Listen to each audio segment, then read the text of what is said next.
big fan of Dana White's, but like just to watch. Can I tell you what I respect is to watch someone flame throw shit.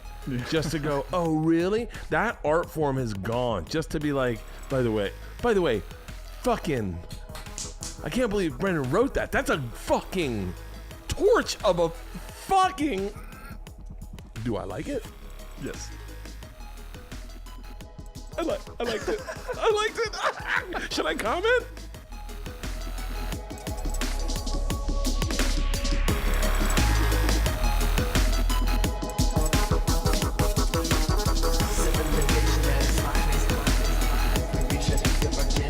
Are you excited about it all?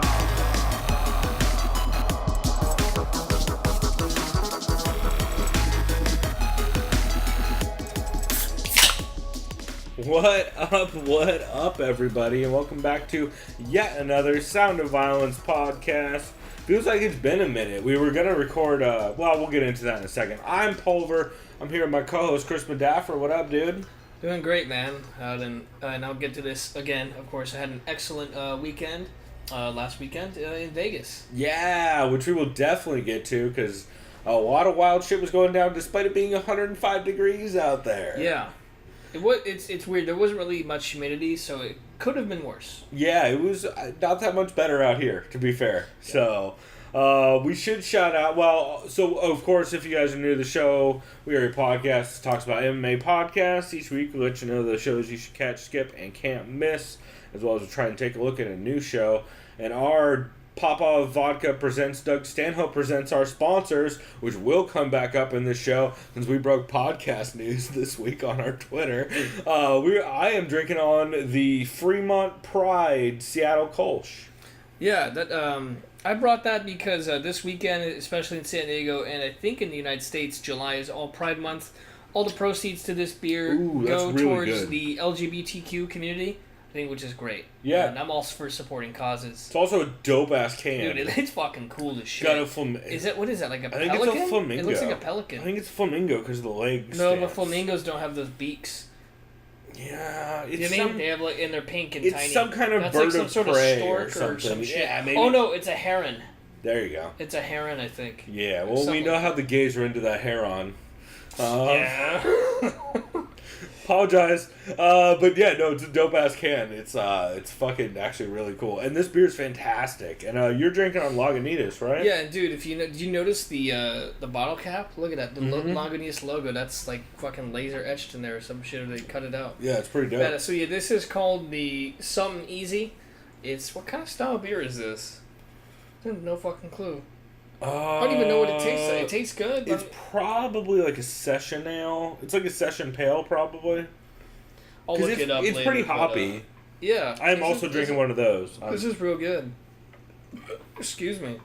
It's good. Lagunitas gets a little sweet sometimes for me. Like, their beers tend to be a little bit sweeter. But I really enjoy that. That's really drinkable. But yeah, that fucking Fremont beer is fantastic. Oh yeah, dude, it's a very refreshing German Kolsch beer. Holy shit. Yeah, for sure. Should we first, before we get into this, trying to think about the appropriate time to talk about all these things. Should we talk about Doug Stanhope presents our sponsors, or should we talk about our intro before we get into podcasts?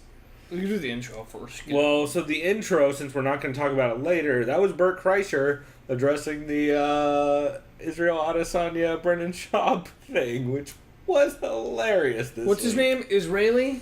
Yeah, well, and also, he called fucking, oh my god, he called Brad Tavares Brandon Tavern. No, Tavern.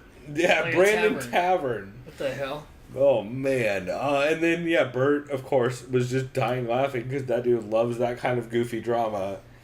And then him watching the video of current NFL cornerback for the Cincinnati Bengals, afterwards. Adam Pac-Man Jones, who was known for about 7 years ago. For Bert, he's known for dropping 3 bags of Popeyes. Yes, he was completely obsessed with the Popeyes chicken on the floor. Like, no, it's on the floor. Pick it up. And his Gucci fanny pack and his backpack is all Bert could focus on. But yeah, of course, Pac-Man Jones, known for being kind of a garbage human.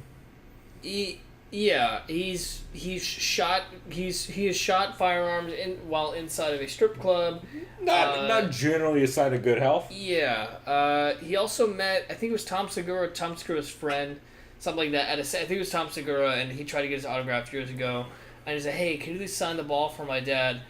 And he's like, "No, I won't sign the ball, but tell that motherfucker I'm thankful," or some shit like that. He said like that. It's like, that's a Pac-Man answer. Yeah, so Burt broke down that fight on Open Tabs 18, and also talked about the Brendan Schaub thing, which if you guys don't know by now, you're not listening to this show if you don't know what happened. But fucking Brendan has been slaying Dana, and Israel has been slaying Brendan, and it's all hilarious. And Israel just comes out looking like the good guy. Like, he's been posting clips of old JRE podcasts and Fighter and the Kid and shit that he clearly is a big fan of. And he's like, Brendan just needs to stop saying dumb shit sometimes. Which, like, that's a fair complaint. As a matter of fact, that complaint might come up later on the show. But I thought that was hilarious. And then we'll get into briefly, we broke the news that Doug Stanhope was supposed to, on Twitter specifically, Doug Stanhope actually tweeted us specifically the news. Which you guys can check out. But he was supposed to be on Rogan's podcast Friday. I was Thursday, yesterday, when we were recording this. And he was supposed to, I thought it was going to be live, because they didn't say it wasn't. And Doug was talking about how, actually, you know what, let me pull up the tweets from Doug Stanhope, because they're fucking hilarious about him being at the, let me just pull it up.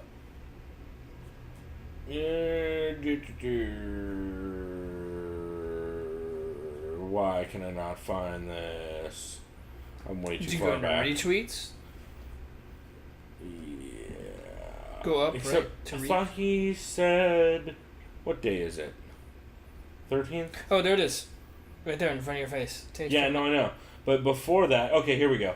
So he says, Doug Stanhope tweets, "Me to front desk. I've been drinking at the Comedy Store all night, and I need a 9 a.m. wake up to get to Joe Rogan's podcast tomorrow.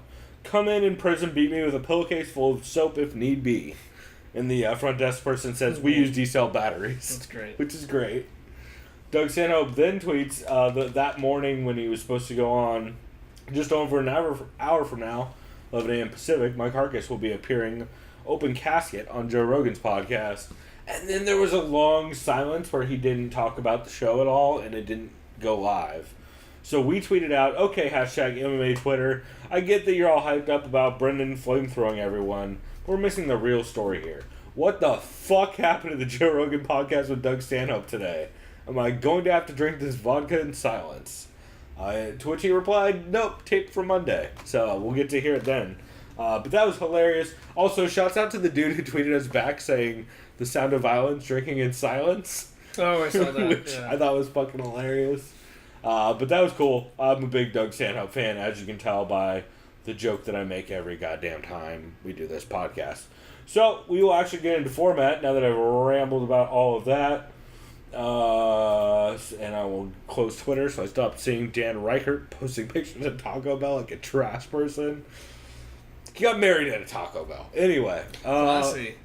Well, he is a video games journalist, and he does like pro wrestling, so it all kind of adds up. Oh, it all checks out. Yeah. He also is an expert at anime. Wow, that really checks out. Yeah. Well, and by expert at anime, I mean he hates all of anime until he saw Dragon Ball Z. I was gonna say, or he's the type where like, oh, you can't like any popular anime. It's all about the stuff no one appreciates. He has openly trashed anime for years, despite loving Metal Gear Solid, which is clearly anime. And then he started watching Dragon Ball Z, and now he's like, "Holy shit, Dragon Ball Z is dope as fuck." Yeah. Okay. So, anyway, they have a podcast called All Systems Goku, if you want to check that out. Oh, yeah, you were, like, what, on sixth or seventh episode? You were attempting to watch Dragon Ball Z? The problem, I don't have time for Dragon Ball Z is the problem. I will get back into it eventually. I was going to say, like, obviously you watch Kai because it's, like, cut. Yeah. But, because I don't need to hear yelling for 3 hours. But I was saying the original Funimation one's badass because of the music by Bruce Faulkner, they like a composer. Well, and I watched a lot of it as a kid because of my brother. But anyway, this is not a Dragon Ball Z podcast, nor a podcast about what we talked about on Twitter. So why don't we get into format, Chris? Why don't you start us off with the MMA podcast that you recommend people catch this week. So the catch for me this week that I listened to, it's also a new podcast. I've never listened to these guys before. Nice. It's called Slip and Dip.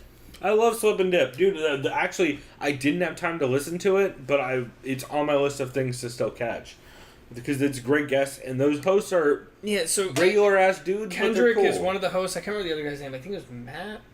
Something like like that. I don't remember it off the top of my head. Kendrick started off, he was in Vegas for the fights this past weekend, as was I. He got to spend some time with Michelle Watterson, Wonderboy, and I wrote the Chris, who is Chris Weidman, according to Reddit. They call him the Chris? They call him the Chris because in the first fight against Anderson Silva, in an interview, Silva is like, what do you think of Weidman? He's like, I think a lot of the Chris. He said that, and of course Reddit likes to hold on to shit like that. So they just call him the hilarious. Chris. Also, by the way, this Pride beer is fucking delicious. Yeah, it's great. It's a Kolsch, but it's a Kolsch, but it's very low hop. Like I would figure West Coast beer, it would be fairly hoppy, but it's not really that hoppy at all. Pretty impressive. What was interesting to me is that he also got to spend time with Triple G and his head coach Abel Sanchez, which is fucking wild if you're in Vegas. Well, so I know he's a big boxing fan, and he does cover a lot of boxing. He's also talked a lot about the NBA, the Summer League, and that whole stuff. He was talking about, I think his co-host Matt, I know I'm fucking getting his name wrong. They said DC at heavyweight is a whole different beast. They were both surprised that DC didn't call out John Jones, but it makes sense why he didn't. I'll get into my opinion on that as well, and there's a good reason why he didn't. Yep, it is Matthew Wells. It is Matt. Okay, thank God. Yep, Matthew Just Wells. reminds me of that one podcast from a couple weeks ago. I kept calling the guy Eric when it wasn't his fucking name at all. Yeah, Matthew Wells and Kendrick Johnson. Yep. They're great. They're very casual in the way they host the show and the way they talk and everything, but I enjoy that a lot. And this was mainly a catch because they made a good point about weight cutting and going up in weight. They said that they would rather have TJ Dillashaw go up to 145 and fight than cut to 125 so that he actually retains more of his power because he already cuts a little bit to 135. That's kind of a good point. Not saying he would do great against big 145ers, right, but against the smaller guys, I could see Dillashaw fucking some people up, especially since he's not cutting and he has most of his cardio, or more cardio than he has even at 135. Well, and arguably. And his style is so predicated on speed and reaction time that he'd be piecing some people up yeah, there. And his wrestling is very good. I almost would have to look at a list again of current 145ers, so I think he could kind of... The thing is, that division is very stacked, but him versus Cub Swanson would be fucking fire. Their training partners would suck. I know. Fight. But then you get matchups like him against dude. Jeremy Stevens, which would never or go Miles Jury. But Jeremy Stevens, though, he clips him once. It's night. Yeah, but Miles Jury would be fun. Chad Mendez. I'm just saying, fun. there'd be fights again. Chad Mendez would be tight because they're not. Oh no, they're still homies though. They're actually still good friends. Right. They go hunting together. Fuck, so that won't happen. God damn it. TJ's friends with everybody. God damn it, Team Alpha Male. Yeah. Anyways, Kendrick wanted to see Holloway versus Ortega the most, which as did I. We all did. He thinks Khabib versus Ferguson will happen at some point. I'm not holding my breath on that, unfortunately. I can't think about that fight anymore, else I'll fucking kill somebody. I don't think about that fight. Then it cuts to an interview that they had earlier. This was just on the show live. They had an interview with Uriah Faber. Yep. They talked to him about Cody versus TJ, which is already in a couple of weeks. Yeah, it's in Los Angeles. It's at the Staples Center, right? As a matter of fact, PSA to Judo Bill, who I hope is listening, who I would bet is listening. If you want to get into our MMA community Mag War League, there is officially one spot left as of this recording. So Judo Bill, if you want in, you got that spot. I'll kick somebody out if I have to. I don't think I have the ability to do that. But yeah, we do have that. And then worst case, if we end up running out of space on that league, we can always start a side league. I was going to say too, because we have another space in that. My buddy Jordan, not my god brother, my friend Jordan, who you've met. He said, I remember he told me one time, he said, hey, if you ever do another MMA league, let me know. I'd be down. Yeah. I know that. We can work. We'll figure it out. We go do a sign league with a bunch of people. Well, and I've been talking to Lawfitz, and he's been very generous and cool with all the codes and hooking us up because he said he wants feedback on the commissioner side of stuff. So, and since I've done QA most of my goddamn adult life, I could definitely make that happen. So anyway, so Faber, since it's business as usual with Cody versus TJ, no animosity. It's Cody wants his belt back. He just discussed what he did over the weekend. Cody celebrated his 27th birthday last Saturday, as did I. He has the exact same birthday as me. Oh, I really? also turned 27. Yep, so I share a birthday with Cody And Garbrandt. you guys were both hanging with the boys. We pretty much, yeah. And this weekend, the UFC is hanging with the Boise. Yeah. Shouts out, I saw that joke from Connor Rebush, who posted the UFC Boise breakdown that they did on their Patreon as something along the lines of hanging with the Boise. Which is crazy that Cody's already 27 now, because I felt just a couple of years ago I saw his debut when he was like 24, 25. Yeah. Yeah. So holy shit, time flies. Crazy that Cody is older than you. The dude seems like he's 12. We mean the same age, because I seem like I'm 12. We're both born in 91. Like he Really? Lived, yeah, like Oh, exact same like birthday. I'm telling you, we have the exact. Oh. Yeah, See, July I thought it 7, was- 91 is Wow. Cody and You're already mine. 27. God, Yeah, I'm getting I know. old. Yeah, I just turned 27. That's yeah, I know. right. Yeah, no, because Crazy. I'm the same age as Trevor and Blake. Well, Blake's turned 27. I know. I always forget Yeah. they're Yeah. fucking 2 years younger than me too. Yeah. Wow. So he's talking about that, and like, yeah, on his birthday he didn't relax. He sparred with world class kickboxers, etc. Yeah. Faber anticipates a trilogy with TJ after Cody wins. You know, obviously. Faber's hoping for a trilogy with TJ so he gets paid if. Yeah, right. Get me paid, bitch. Well, Pretty much. Faber gets a piece of that. Dude, Yeah. all the alpha male stuff, which people don't Yeah, talk about. people a lot. didn't like it when Cruz called him out on it. But, anyways, there's a hey Faber, what do you think of Lesnar versus DC? And he's like, don't underestimate Lesnar based on his wrestling and his size/strength. But he's kind of more of a homer with NCAA collegiate wrestlers, that kind of thing. So it's like, oh, Lesnar was number 1 in the nation when I barely made top 12, which barely top 12 is still impressive as fuck, considering there's thousands of other college wrestlers. He thinks DC will have his work cut out for him. Obviously, we'll get to that at the end of the year whenever that fight happens, if it happens. It's gonna next year. You mean? Next year, right? Yeah. Because Brock isn't cleared until somewhere in January. Unless Daddy Dana wants to make some And exceptions. even then, he has to get a clearance from Nevada, who we all know. It has an indefinite suspension going on. Yeah, right now. and we all know how Nevada won't just take bribes, so that definitely won't get cleared up.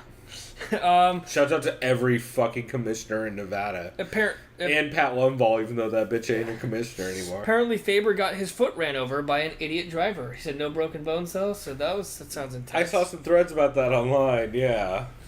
In Thailand, right? Yeah, in Thailand.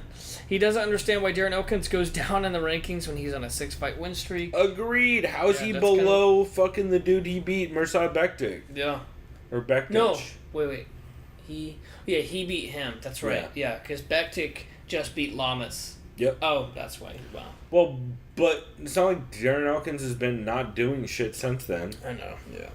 It's weird. The rankings are fucked. Well, to be fair, also UFC rankings. Either way, Faber ended it with saying he's been in part of a movie production with apparently Andre Feely being cast. I've been hearing that it's a weed in a movie. movie called Green Fever. Yep. How appropriate. They said, "What have you been doing to Riot?" I hope he raps in it. And you, fuck, probably. You forgot about that song, didn't you? Yeah. Faber has mostly been working on business and real estate ventures. And then they also had Stephen Wright. I think he was a grappler. Nope. No? Stephen Wright is the kickboxing coach that Johnny Hendricks had. Okay.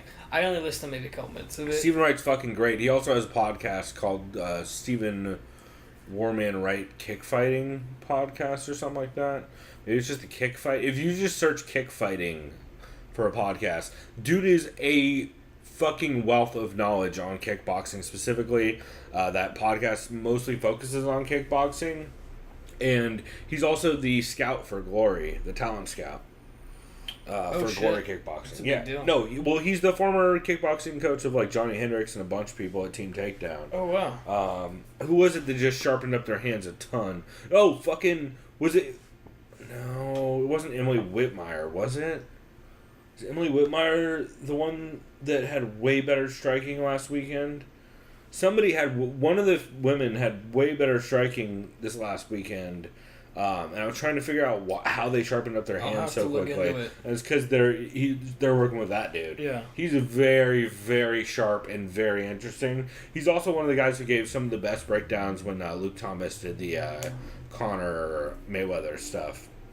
He interviewed a bunch of trainers that are in boxing and kickboxing, and Stephen Warman, right, was had a great segment on that. Very interesting dude. I'm a big fan of him. But yeah, I like that show. It's pretty casual though. I like the. I don't mean casual they're not into the sport. I mean casual laid back. Yeah.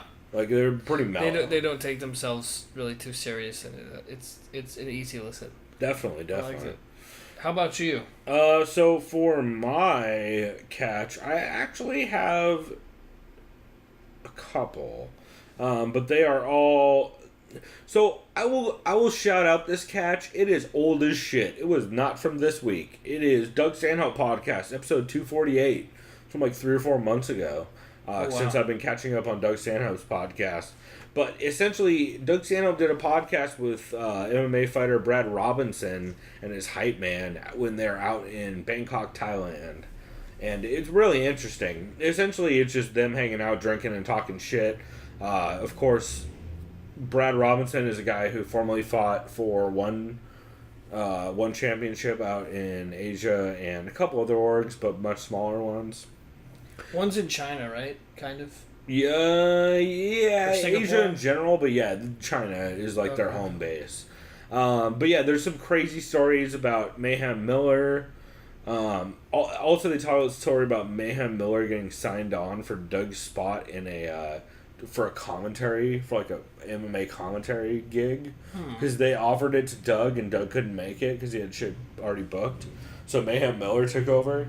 So the dude talks about working with Mayhem Miller on commentary for a local Thai fight organization. That must have been a little insane. Oh well, yeah, especially when let me get some quotes out. Mayhem at 5:30 a.m. says to him, "Let's go out and fuck shit up," and then after he passed out, since he didn't want to go with him, you got to call at 8 a.m. to pick up Mayhem at the cop station because he was busted for ketamine. So it's a lot of stories like that. Dude talks about how he used to weigh 300 pounds, working in computer and casino security in Malaysia. He talks a bit about human trafficking, McGregor jumping the shark, and they talk about how in Singapore basically you have to pay off the cops because they're just gonna shake you down. It's like Mexico, or TJ, I should say specifically, where they're just gonna shake you down, and you just need to pay them off, and that's just how that's gonna go. Which shouts out to my other catch, which is the Halfcast podcast with Tyson Pedro and Tai Tuivasa, where they talk about their recent fights, and they talk about how Tyson Pedro ended up in Thailand in a jail in Singapore a day or two before his fight because he wouldn't pay the cops off for the second time. He basically paid the cops off, went into a restaurant, was on a bike without a helmet on the way out, and got a second time they tried to get him to pay him off. He denied it and then went to Thai jail and fucking hung out with what I believe he described as a stripper and a meth head. So that's a crazy story. Also, they're barbecuing the entire time, which was hilarious. Yeah. That episode was fun, right? I liked it a lot. It's very laid back. They're just hanging out, talking shit, barbecuing, basically. Tyson Pedro informs everyone that he does not do shoeies. He is not Tai Tuivasa. And he also clowns Ty pretty hard about Joe Rogan refusing to do a shoey. And I think Ty compared it to a girl turning you down on public TV in front of millions of people. Yeah, he's it's like trying to kiss a girl in front of everyone and turns you down. It's fucking rough. So super funny. Or maybe it's if you're that guy who proposes to his girlfriend in a baseball game, she says no. Right. Or one of those assholes that's on a plane. Or no, what's worse, she says yes because she's pressured to because everyone's watching. And then later after the game, no. Yeah. That's way worse, you're right. And then, did you have any other catches? Let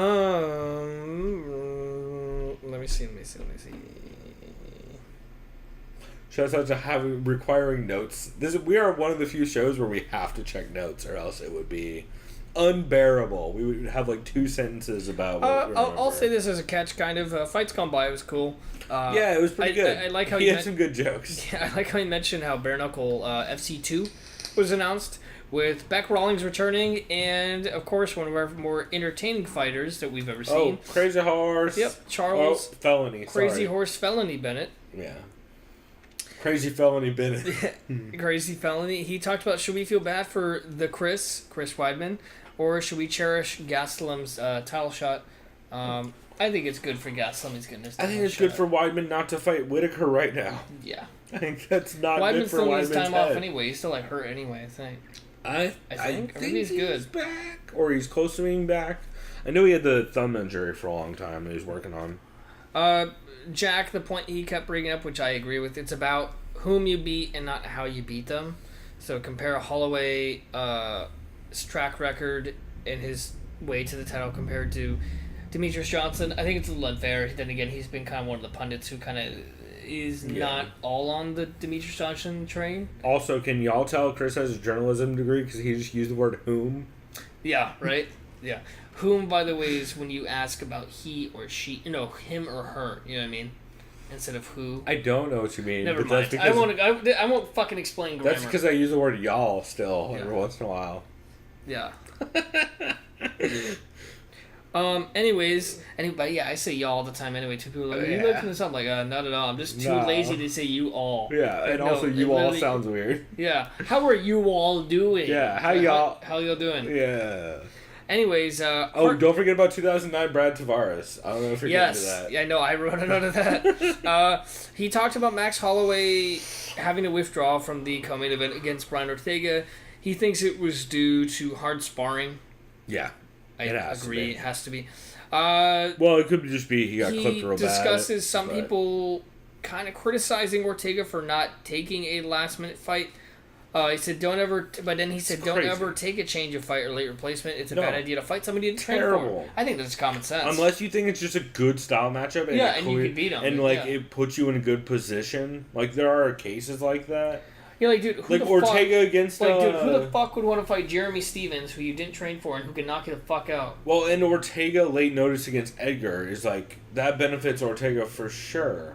Like, there is moments when, like, a change of opponent, even if you're expecting to fight somebody like I was gonna say Paul Felder, Mike Perry, but that was a bad example. But James Vick, Justin Gaethje might be a good example of taking a late, not that late notice. I but forgot. fairly Is late it notice.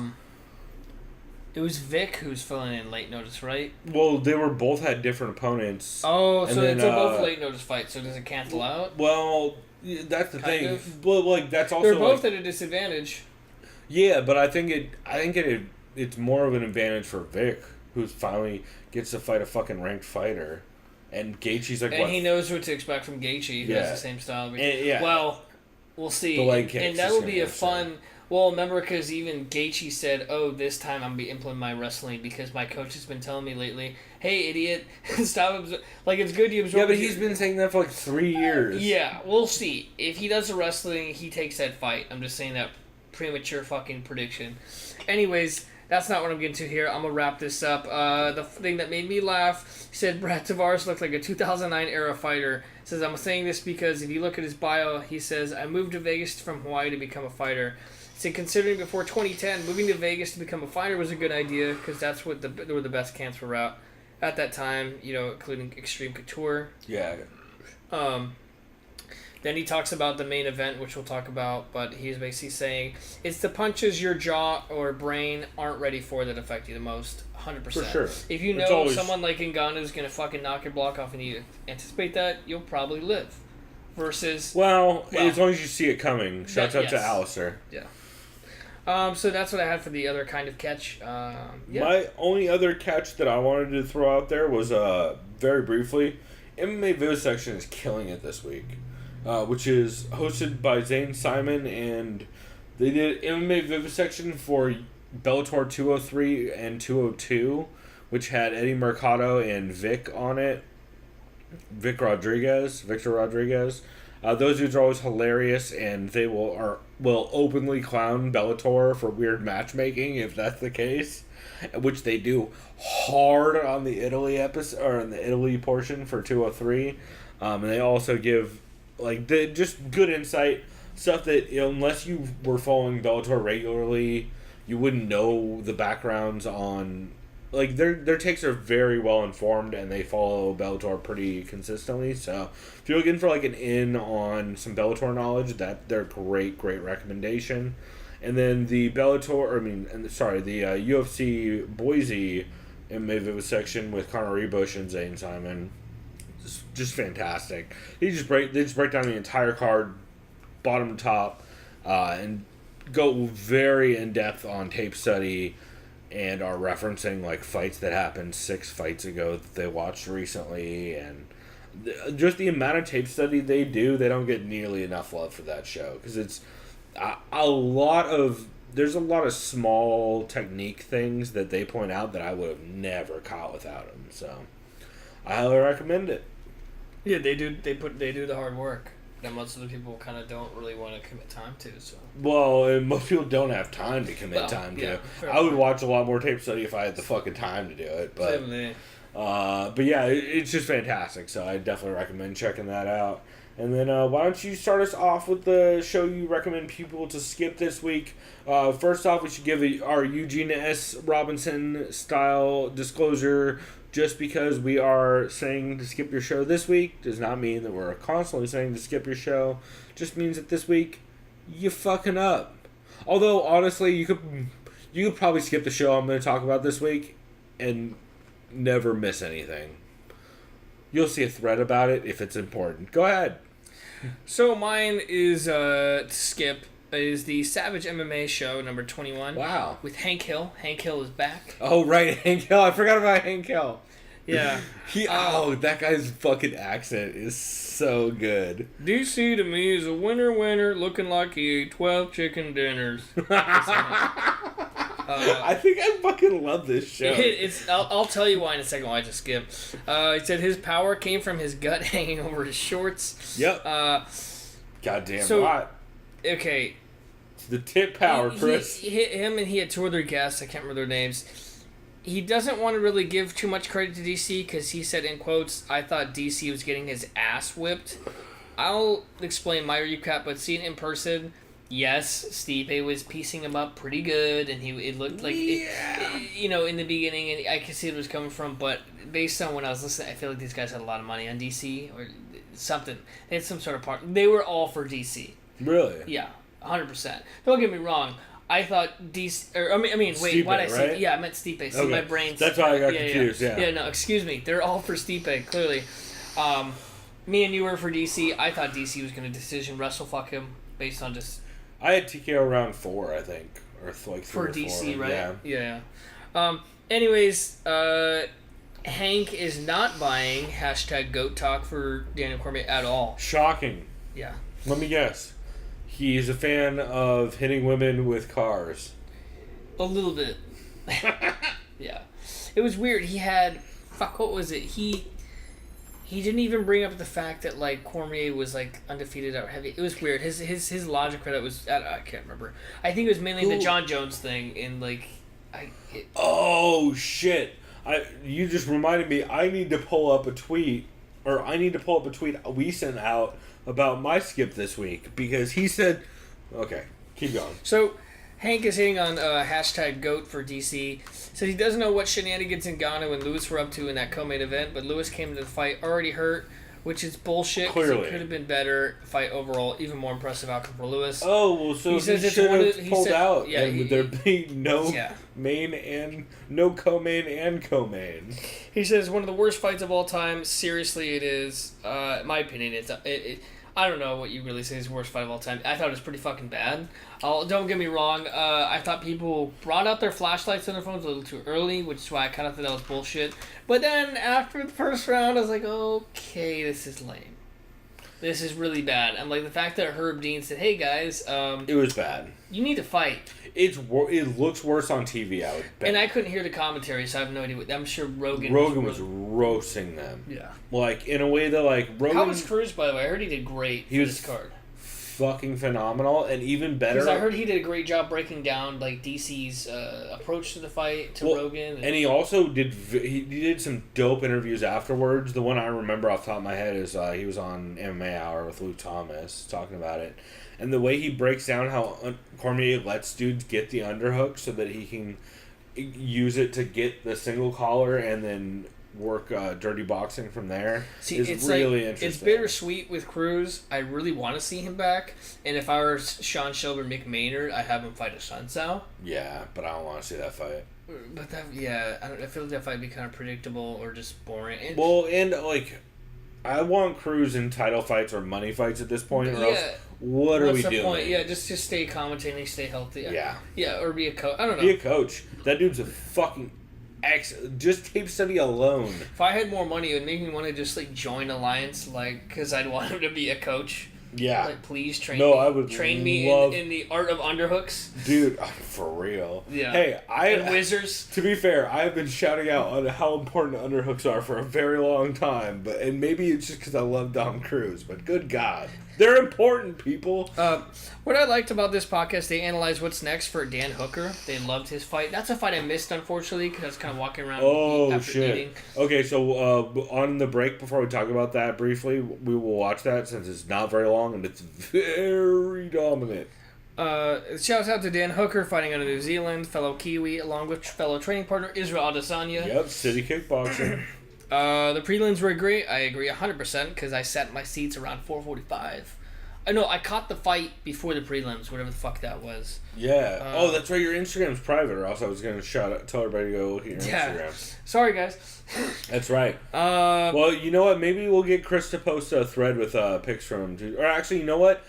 We'll get Chris to post his picks from 227 in the Matt Hawkins thread on the MMA community. Yeah, I'm pretty sure he has a giant thread of pictures from 226. I saved a couple of pictures for sure and stuff from the Instagram story. Yeah, you can worst case we can pull They it. talked about Melender versus Griffin. I thought that was a very fun fight, especially in person. I thought that was bullshit what they talked about. They thought Drakkar Klose versus Lando Venata was forgettable. The fuck fight did they watch? Drakkar who? Klose? That's how they said it, because it's German. Okay. That's the German pronunciation. That's what they're saying. I think they watch a lot of soccer. I feel like there wasn't enough emphasis on the K in that for it to be German. Yeah.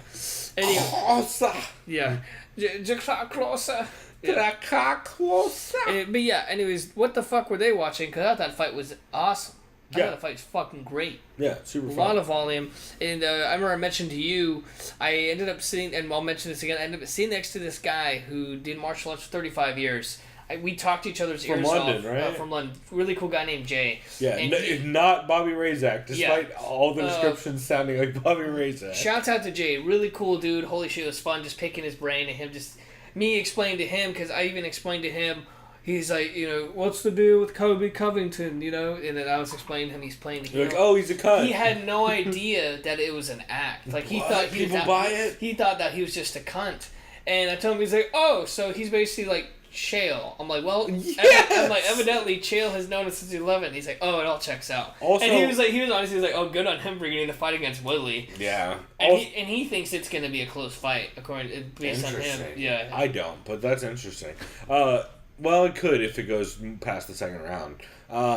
One thing to note also, Colby was on Chael's podcast this week that I did not. I have to listen to that. I didn't get a chance to catch it. That sounds kind of hilarious and predictable. I didn't get a chance to catch it, and I already had such a solid skip this week that, excuse me, I wasn't worried about it. But if you guys are interested, I'm still gonna listen to it at some point. I just didn't get to it. They think Rafael Santos deserves a title shot, but doesn't think he'll get it. Yeah, I don't. Yep. Everyone agrees commented. with that. It's unfortunate because he's a great fighter. Bullshit. In Bellator, he would get a title fight. What are they going to do? Make him fight Marlon Moraes again? What's fucked up is in Bellator, he could get a title fight. Yeah. They're a real ass organization. Speaking of Dominic Cruz, they said they think Cruz never fights again, and they don't think he should try to come back. They said, this is what pissed me off. They said, stay in the commentary spot, and Hank Hill's like, stay in your lane. A little too much hate. I don't know if you can say stay in your lane to a dude who previously held a belt. After and being you're like, hurt. hey, don't fight, stay in your lane. It's like That sounds like some shit Brendan Schaub would say to Dana White. Let me put it that way. Yeah, stay in your lane, Dana, even though you're super fucking successful. That's some shit you yell to a boxer-sized coach. Yeah. I think they're just salty from the losing. I don't know. They bet on Stipe, clearly. They said, hard to believe Paulo Costa is not on roids. I'll admit it, I'm guilty. In one of my Instagram stories, I had a nice little gif of juiced with like dripping, and I had a needle. I said juice to the gills. I mean, I'm having fun, but you know. But also, dude is jacked, like old school Vitor jacked almost. Yeah. Not like fucking alien Vitor jacked, but old school Vitor. They analyzed the middleweight division and who Costa should fight next. They talk about Khalil Rountree's impressive knockout against Gokhan Saki. Yeah. They talked about Anthony Showtime Pettis being back. I loved that fight. That was so fun to watch in person. The Gokhan or the Pettis? He looks like old Pettis, right? Yeah, he looked fucking... This is slowly becoming our recap. Yeah, so anyways, sorry. The last thing I'll just say is they love Felder versus Perry, but they assumed Felder was fighting at 185, so they confused themselves. And then they started matchmaking Felder against like other middleweights, which kind of made me chuckle. They said Ngannou should fight Tai Felder versus Sam Alvey for the People's Belt? Yeah, right? Well, Alvey's at 205 now. Pretty much. Whatever. But, anyways, they said Ngannou should fight Tai Tuivasa next.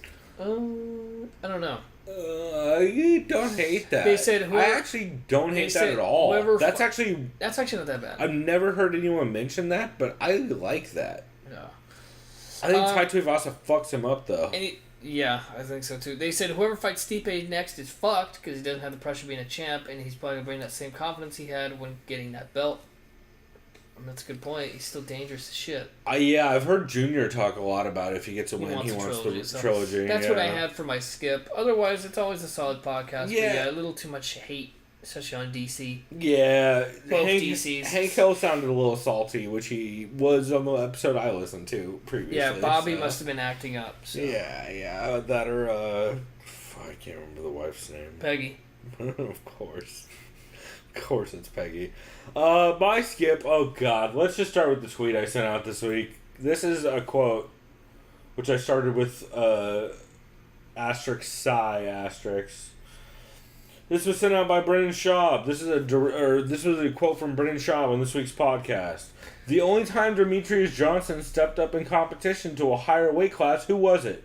Dominic Cruz. He lost. Stepped up? That's his only time when he stepped up. He lost.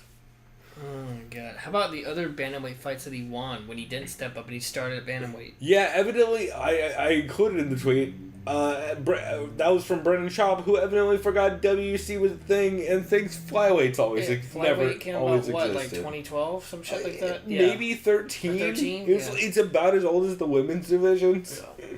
Like, dude has, like, fucking 3 fights in the UFC before that. And then, like, I don't know, 4 or 5 fights at 135 prior to that across whatever regional show and then WEC.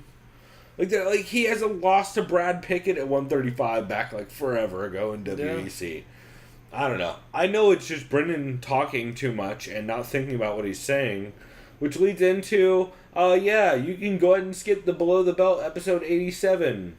Because you've seen the only important part where Israel Adesanya plays the clip of Brendan talking about kickboxers moving to MMA and shushes him. That's basically all you need to know. I thought that was great. We should start. Brendan opened by blaming Al Gore for it being hot out. That's a real thing. That happened. Hashtag too edgy for me. Yeah, then there's 20 minutes of rambling about the road and traveling with 0 mentions of fights. Then he says the MVPs of the night and starts listing people off, which I don't think he knows what MVP stands for, because it's not players. He talks about Ngannou Lewis. Brendan is all but hurt that Dana was mean to Ngannou. He's very upset about it. Like, yeah, because Ngannou was his hype boy. Well, right. He was hyped on Ngannou, for good reason. Yeah, him and Joe both. Jesus. Yeah. And I'm glad that Ngannou was honest, though. as far as like his thoughts on the fight. For sure. Saying like he was kind of scared. Yeah. He says DC's the GOAT. Brandon said that? Yep.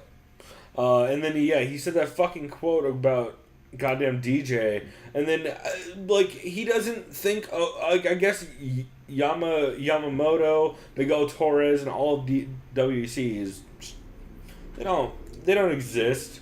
No one remembers. Younger Cowboy, Pettis, Henderson, Faber, Mike Brown, some of those guys, someone named Jose Aldo, right? Do you remember him? And those are the small guys, right? Oh, they're the midget fights? Yeah. Those don't count. Fucking upsetting. He says, here we go. He says that GSP fought pre-USADA, so it's less impressive. That doesn't mean shit. Also, he has fought post-USADA, and literally. he won in impressive fashion. Yeah. And an up a weight class. What the fuck? He's just talking. He talks about Adesanya's performance against Tavares. So his name Brandon, the talking head shop? It's getting bad, man. He gets really preachy about Ortega not taking the fight and saying how... Like, I agree that Ortega should not have taken the fight, but he gets so goddamn preachy about it. And then he talks about how Brendan... Oh, here we go. Brendan says what they should do for the new season of Tough 28, with the heavyweights and the female featherweights, they should add Greg Hardy to the Tough House. No. With the female featherweights. No, he did not say that. And give them a ton of booze. No, I swear to fucking God. No, he didn't say that. I swear to fucking Dude, God. someone should slap the fuck out of Brendan. Please slap the fuck out of him. He literally said, "You want ratings? No, if you want ratings, then Greg Hardy." That's upsetting. I almost want to tweet him from my personal account calling him a cunt. It's so fucking bad, you guys. Dude, what the fuck? What an idiot. I literally, the amount of respect I already didn't have for Shub. I mean, I'm actually neutral agaast him. I don't dislike the guy. I get that he's but making... this kind of really takes it... dude, you can't seriously insinuate that. It's a joke. I get it, but that's still fucked also, up. That's... he said it 6 times. Don't get me wrong. We've said some fucked up shit, but, come on. You really can't joke about that. No, you can definitely joke about it. You can joke about it, if it's but you can't funny, say it 6... You can't just, it's not pitch funny. a shitty TV show. No, it's fucking ridiculous. He's That's no, goddamn stupid. You want ratings? You add Greg Hardy to the house, and you feed him all booze every day. He won't drink for the first 6 days, and then the one day he's like, "Fuck it," and then you got ratings. It's awful. It was awful. It's an awful episode. Don't listen to it. I know. Do you know why it's a skip? Does it sound about like a skip? So I'm trying to collect myself. That's really Dude, sad. tell me about it. That was one of the first podcasts I heard this week. Let's move on. I want to get to my can't miss, which is probably your can't miss. Let's please not talk about that. This is definitely mine. Anymore. I love this kid. He's a year older than me, so he's not really a kid. Yeah, I already know. We're on the same page. Yeah, Joe Rogan's MMA podcast show with Israel Adesanya. JRE MMA AKA Show. The Last Style Bender. Yeah, JRE MMA Show episode 35 with Israel. AKA what a very interesting accent. I know he's from Nigeria, and I don't know how long ago he moved to New Zealand, but he kind of has that half assimilated, you gain that accent after he must have been living there for a while, probably since he was a kid. Oh, for sure. Yeah, if you have an accent. Yeah. No, I think he said he's been there since he was 8 or 10. Yeah, I think it was So basically what happened to Usman, he came that's why Usman basically has an American accent. Randy Brown. Yeah, Randy Brown too, because he's Uriah from Jamaica. Hall. Yeah, Uriah Hall. Yeah. Not my boy Jimmy Manuel though. Sock Towns represent. Sorry, I'm over it every time. I know, yeah. Chris doesn't like that shit, guys. Yeah, it's great. Anyways, this show was so good. Yeah, it's all MMA talk. I'll kind of just go ahead and do some of my favorite stuff. Yeah. He took his time before heading to the UFC based on all of his experience as a professional kickboxer in Glory. He said it's because of something. I think Robin. No, he mentioned it wasn't Robin. It was somebody. Which I can remember. It wasn't Robin Black. Somebody said to him on a show, "You should get all of your experience outside of the UFC, early in your career before you step up to the big leagues." Dan Hardy. Yes. Dan Hardy said it on a podcast. Israel loves Faraz Sahabi's podcast and his strategy of keeping people guessing And I remember that's when I listened to Faraz talk about that to Joe. Oh, like podcasting quotes. Which is why Oh, you mean the one with JRE. Gotcha. Yeah, because like that's GSP, what he does best. Yep. He's probably arguably the best ever. I think GSP's the GOAT. Don't knock me, but you know. I not only think that, but I also posted a GIF of that today.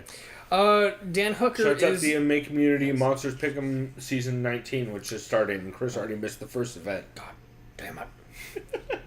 Dan Hooker is Israel's main training partner, and his attitude is like Vegeta. And by the way, for those who don't know, Israel is a huge anime guy. Huge fan. Naruto being his favorite show.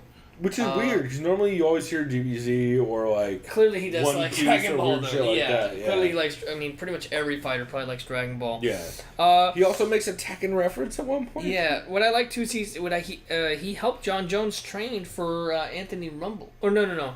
Oh, he actually did both. So this is weird. So he helped John Jones train for the Rumble fight that didn't happen because of the I'm gonna go ahead and fucking hit a pregnant lady. I wish that fight would have happened. I would've been still weird. That would would've have been loved to see that fight. And it says during then was his opportunity to analyze American style kickboxing and just American style fighting in general. Yep. They discussed kickboxing, rich areas of the world. Obviously, the Netherlands comes up, you know, just because. Henry Hoof, Boss, anyone, Alistair, yeah, all the Dutch kickboxing is a motherfucker. And it's sad because I was over there, I asked them about it, and they didn't even know. It's like, fuck. Yeah, but you're not hanging out with kickboxers either. Yeah, that's true. You're in Rotterdam, we're like nowhere near a gym, and everyone's a student at the time, and all these dudes you're talking about are 40. Yeah. Ngannou versus Lewis was a tentative fight because there was small margin for error. Israel likened it to Wonderboy versus Still, pretty much. Yep. Ngannou had PTSD during the fight. It was fearful while Lewis had an injured back. That's why we got such a shit fight. Yep. He started Taekwondo. As a kid, and the film Ong Bak with martial artist Tony Jaa. Notice it said martial artist. Film martial artist. Tony Jaa influenced him to branch out to other martial arts in 2008 when he was 18. He was really high on Ong Bak. He even mentioned that he was... That's a very entertaining movie as far as like martial arts. It's been so long since I've seen Ong Bak. Especially the sequence where he like goes up the different levels of the hotel and starts beating the fuck out of people. It's like the OG version of... It's like a shout out to Old Boy. The Korean film from 2003. Well, I was going to say, it's like the new version of Old Boy and the old version of The Raid. Yes. Yeah. Which, I love The Raid. I remember I showed it to Trevor and Blake and they didn't get that movie. Isn't that what? Sad? They didn't even like... How do you not like that movie? The hammer scene in the hallway with the uncut sequence. Yeah, no, not Old Boy, The Raid. Trevor didn't like The Raid. That was The Raid. Oh no, the hammer sequence is the Old Boy. Well, in The Raid, they have their hallway sequence when he has like the fucking knife, fucking like slice down. I'm combining the two. But he didn't like it's like too much fighting and violence, too much going on at once. That's what Trevor thought. I love Trevor. How great, dare but he didn't like the movie. Little Trevor doesn't know what he's talking about. Yeah. And The Raid 2 is even better. Because it's more mafioso. Anyways, this is not about martial arts movies. Israel says what other people have said. There's levels to the fight game, and some people are too proud to see that. Joe Rogan talks about, and him as well, 80% of street fighters end on the ground, but they don't know what to do on the ground. Yeah. Very true. They discussed who in their mind are the best fight analysts. They mentioned Dominic Cruz, Daniel Cormier, Robin Black, I believe... Brendan Dorman. Dan Hardy gets mentioned. Jack Slack Lawrence Kenshin.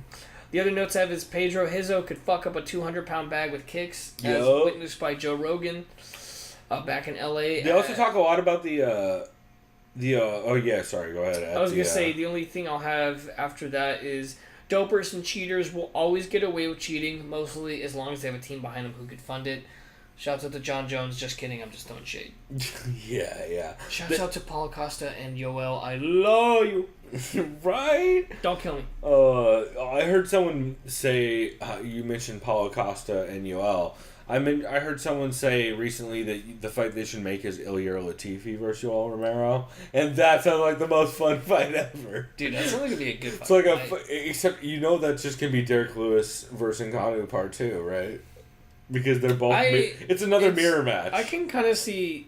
Oh, no, but they're both wrestlers and Yoel's a better wrestler. They're both wrestlers with giant hooks and tend to counter. So it's probably going to be rough. But one thing I loved about that episode, though, is they did a lot of breakdowns of old fights. Like, they broke down Anderson versus Lieben. They broke down the old Rick Rufus fight where he Was that Duke's dad? I think so. no brother.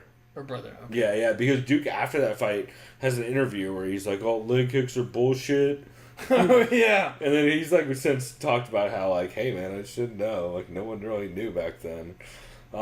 He talks about the pain after like losing a fight and eating a lot of leg kicks. Well, yeah, basically like how all the blood kind of just fills up in your legs because of the bruising. And he like couldn't walk right for a month. Yeah. He said he was just like literally for he was the first crawling like a for the first couple of days he was just dragging himself by his arms. Yeah, fuck that. Fucked up. You don't hear about that stuff that often aside from like. See, the only time I've done an picture. army crawl is because I've been so drunk and high that I've just like crawled around the floor of the house. I can't relate to that at all, bro.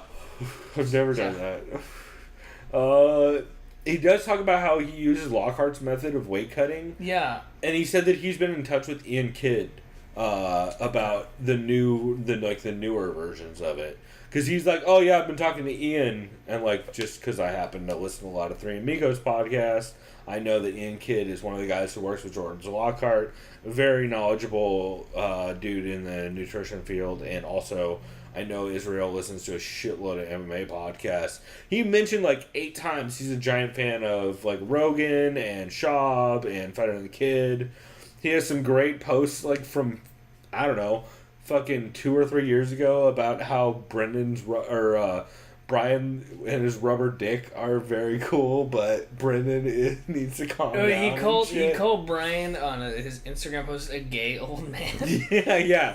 But he's like also a big fan of him. Yeah. Like, he's like, I love Brian the gay old man, but Brendan needs to calm down. It's like 2 years ago.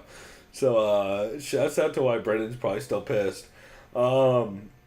They do talk a bit about. Oh, he calls. That's where the technical reference came in. Is he called Uriah Hall a button masher? So like Uriah Hall's like a button masher. You know, like in Tekken. It's like, dude, all right, sign me the fuck up again for the Israel fan club. He's just fantastic. I'm a big fan of this kid. I can say kid because he's like 6 months younger than me. He talks about doing yoga more. Rogan teaches him who Waleed Ismail is, who's the guy who Waleed's the guy who pushed what's his face, right? Pushed like it way in? No, it wasn't Waleed who pushed Brock. Waleed was in the corner of somebody. Forget who he was in the corner of, but he was like, oh yeah, there's this crazy guy yelling at me.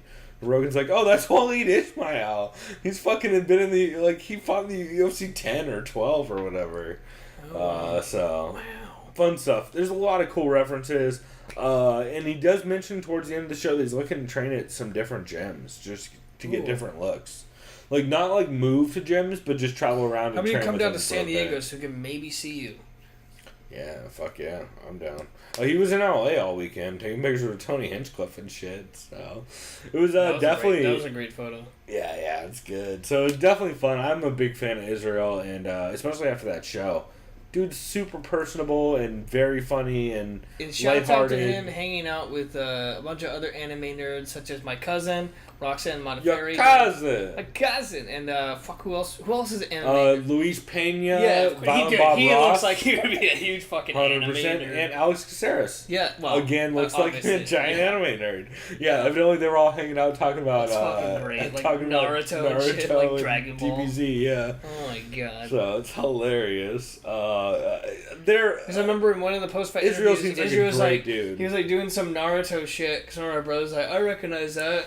Because Kyle used to watch Naruto. Well, I never did, so I didn't know what that is. I never watched Naruto. But Roxanne... Yeah. And this fucking entrance into the fucking octagon, doing the whole little ninja run bullshit. Yeah, he did the Naruto. He did the anime run. Yeah. Classic anime run move, yeah. Fantastic. I'm a big fan of that, super likable, dude. I'm gonna follow it. I hope they add him to the UFC game. Especially how much he's been talking... Oh, they have to. Especially how much he's been talking shit about Brendan Schaub. It's fucking double like what's next? He's gonna trigger Schaub or instigate him. I'll fight you, bro. No, because he likes Schaub. He just wants him to stop talking bullshit. Yeah. Did you listen to any new shows this week? It was just Slip and Dip. The other one was... Oh, yeah, another one. Okay. Mentioned briefly. Extra Rounds It's a Dude, me too. It's a relaunch. Yeah, they relaunched Extra Rounds. It used to be Elias Cepeda and Mike Dice, but Mike Heck replaced him. Is it Hecht or Heck? Heck. Like H-E-C-K or H-C-H? As far as I know, it's HGCK. Okay. First off, I want to start out by saying how, I don't know if you listen to it on podcasts. I listened to it on Spreaker. Spreaker was what I recognized. Which is what they play, which is what they are hosted by. Yeah.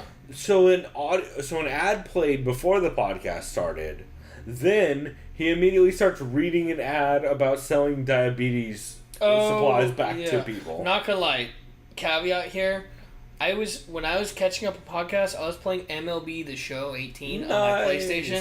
So I'm just like going like this, because if you're gonna listen to play a baseball game, it's easy. You strike people out, and you're like, okay, cool. Oh, he said that. I'll pause real quick, and it's like right on. It's the same reason I play the UFC game. Yeah. yeah.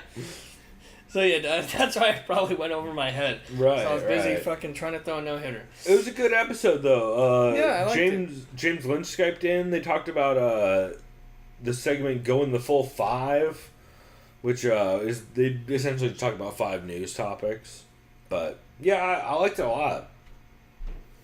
Yeah, they talked about Brad Katona. I liked his performance and super impressive. I was especially since he's a 135. I don't want to call it ironic, but the fact that he's at SBG Ireland and he looks that great it's good for that gym. Good for them. It's good. They need a good wrestler. They need a killer as far as that featherweight division too. He's a 35er. He moved up. Why was it? Oh, so now he's a featherweight, or is he going back to bantam? I think he's probably going back to bantam. He's actually a 35er. Holy shit, dude, that dude but he was legit. beasting on 45ers for them. And that's good for Canadian MMA he didn't look too. Incredible during that show, but he looked dominant though, especially being a weight class below everybody. So, because he's clearly smaller than the dude, like most of the dudes he fought. They talked about another tough guy from this season who can make noises, Luis Pena, aka Violent Bob Ross. Violent Bob Ross. Is he at His Twitter's is he at AKA? I think so. Yes, he went to AKA after the season. Yeah.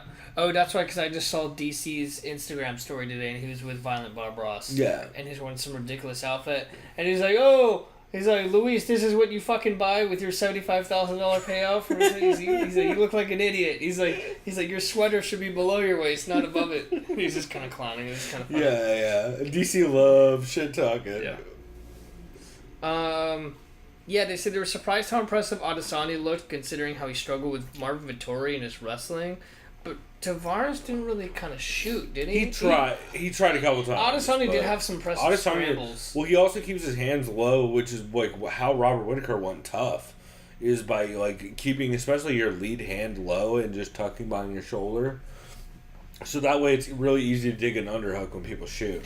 Like, literally, Rob Whittaker won a season of Tough by just doing that. I remember watching Like, he Tough literally smashes. he would literally keep his hand below his waist and tuck his shoulder on his lead side, and then just dig underhooks with that hand and shut down, I think it was Colby Smith's takedowns.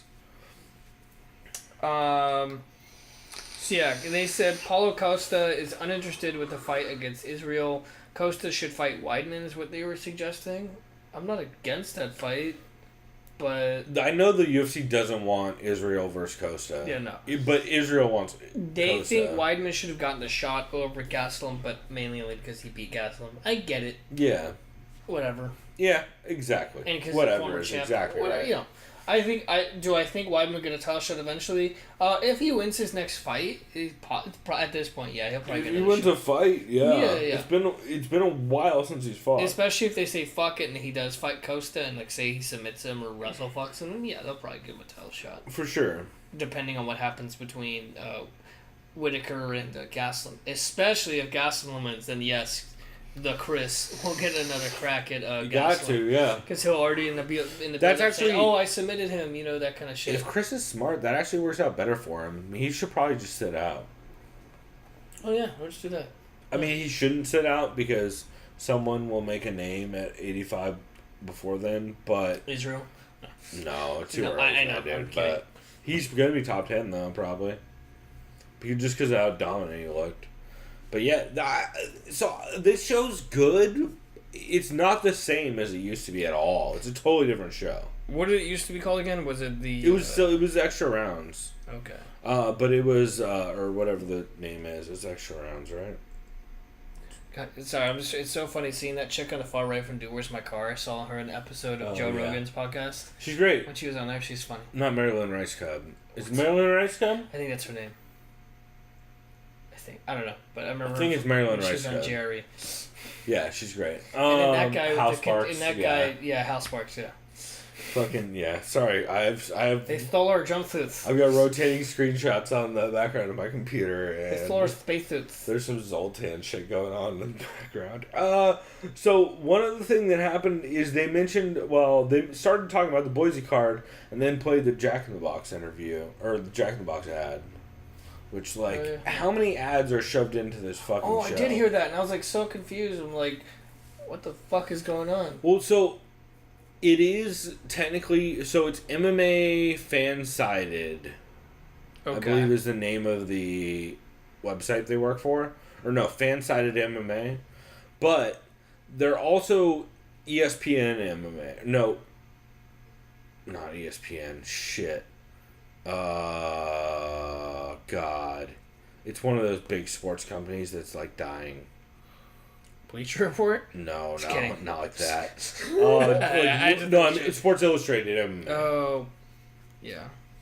So, it's weird, and I think that's why they have weird forced ads in it, but... Overall, it was good. And then James Vick called in to talk about the Gaethje fight, and he was just on fire like always. Oh... Sorry. Lloyd Irvin? Yeah. Yeah. God damn it. To be fair, the shit Gaethje has been saying on Twitter to fucking James Vick in the lead up to this fight. The reason why I sigh is because I like James Vick. I do. Me too. I think he's a cool guy. He has to support a rapist piece of shit. It's Why do you have to support a fucking known rapist? It's a problem. He's literally almost indicted. I can't remember what happened, but I remember I read the legal proceedings. It's not. I remember why. I'm not going to mention on air because it's inappropriate. It's inappropriate for the I don't want to have to talk about that shit. I don't want to talk about Lloyd Irvin. It's not appropriate. No, it's just not appropriate. But we all know, everyone listening knows the Lloyd Irvin story, and if you don't, you can Google it. But it sucks that people are still affiliated with Lloyd Irvin. Yeah. Yeah. God damn. Well, let's just move on. But yes.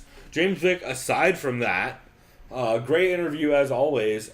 He does recommend betting the under regardless of who wins in that interview. He says, I'm going to win, but definitely bet the under regardless. This is not going past 2.5 rounds.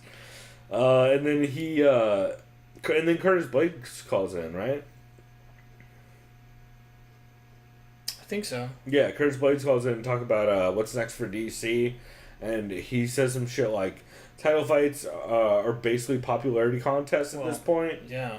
And he says he's willing to wait it on a title shot. I mean, that's not a bad idea. No, he's 100% right. And He'll just get the next shot. And here's one of my favorite quotes. If you know anything about MMA, the fans are not the brightest. In regards to some of the comments he's been getting.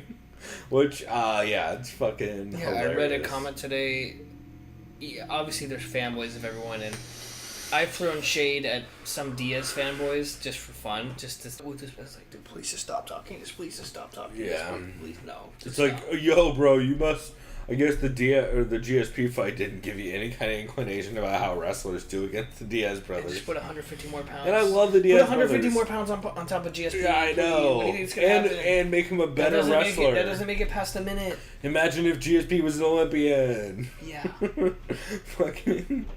Jesus. Alright, so quickly I will talk about... I did listen to this week for a new show, the Martial Arts Chat Podcast, 226 Reaction. These guys actually shouted us out in their latest episode. Oh, cool. Or not in the episode, but in their post on Twitter. They tagged us, and so I fucking appreciate it. Yeah, anybody has a podcast out there, tag. The audio is pretty decent. Little blown out, but pretty decent. The host is John McElroy from Scotland. And then he had his guests on Davidson Baker, Kevin Jones, and Kobe, not Bryant. And they guested. They basically went through and recapped 226, took a into the Brock DC fight. And then they take some questions from Twitter from some of the listeners. But I enjoyed the show. It's one of those shows that I don't know if I would go out of my way to listen to it necessarily. But if I was looking for hey, I want to hear reactions on 226. It's totally a show that you could check out. And since he like rotates the guests on a lot of those. I'm definitely going to keep up on it because the main host is really, he's a funny dude and he's from Scotland, so an accent, especially for as an American who listens to podcasts, an accent never hurts your podcast because everyone sounds like fucking an American on most podcasts. So if you got a quirky accent, you make a joke or two, I'm automatically on board. So that was the one, and the only other one I wanted to shout out from the new shows was MMA Fighting Live Chat, formerly known as Promotional Malpractice Live Chat, that Luke Thomas hosted. He does that in the beginning of his show, right? No, that's Monday Morning Analyst. Okay. The live chat they used to do on Wednesdays was taken over by Mark Raimondi and cool. Sean Al-Shadi. So they basically hang out, they tape using Google Hangouts live, and the audio is decent. Sean sounds a bit muffled, and it sounds like he's using a headphone mic or like a kind of shitty mic. But overall, it's a good show. I think it'll get better. But for a first show, it was totally fine. They talked about the low 226 pay-per-view buy rate, Aldo versus Stevens, Taito Iwasa Shui. There was a couple of Skype issues here and there with like audio clipping a little bit because that shit just happens. Or I should say Google Play or Google whatever meeting, Hangout, whatever the fuck they call that. Yeah. And Sean does shout out r/MMA at one point, which is pretty cool. Right on. So, yeah, fun episode. I'll definitely check it out going forward. Side note is a skip. You could probably skip the MMA beat this week because Phoenix Carnival was on it. I don't know why I don't like Phoenix Carnival. She bores the shit out of me. I don't know either. I don't know. Like, it's not like I have anything against her. I think, like, and she does know the sport.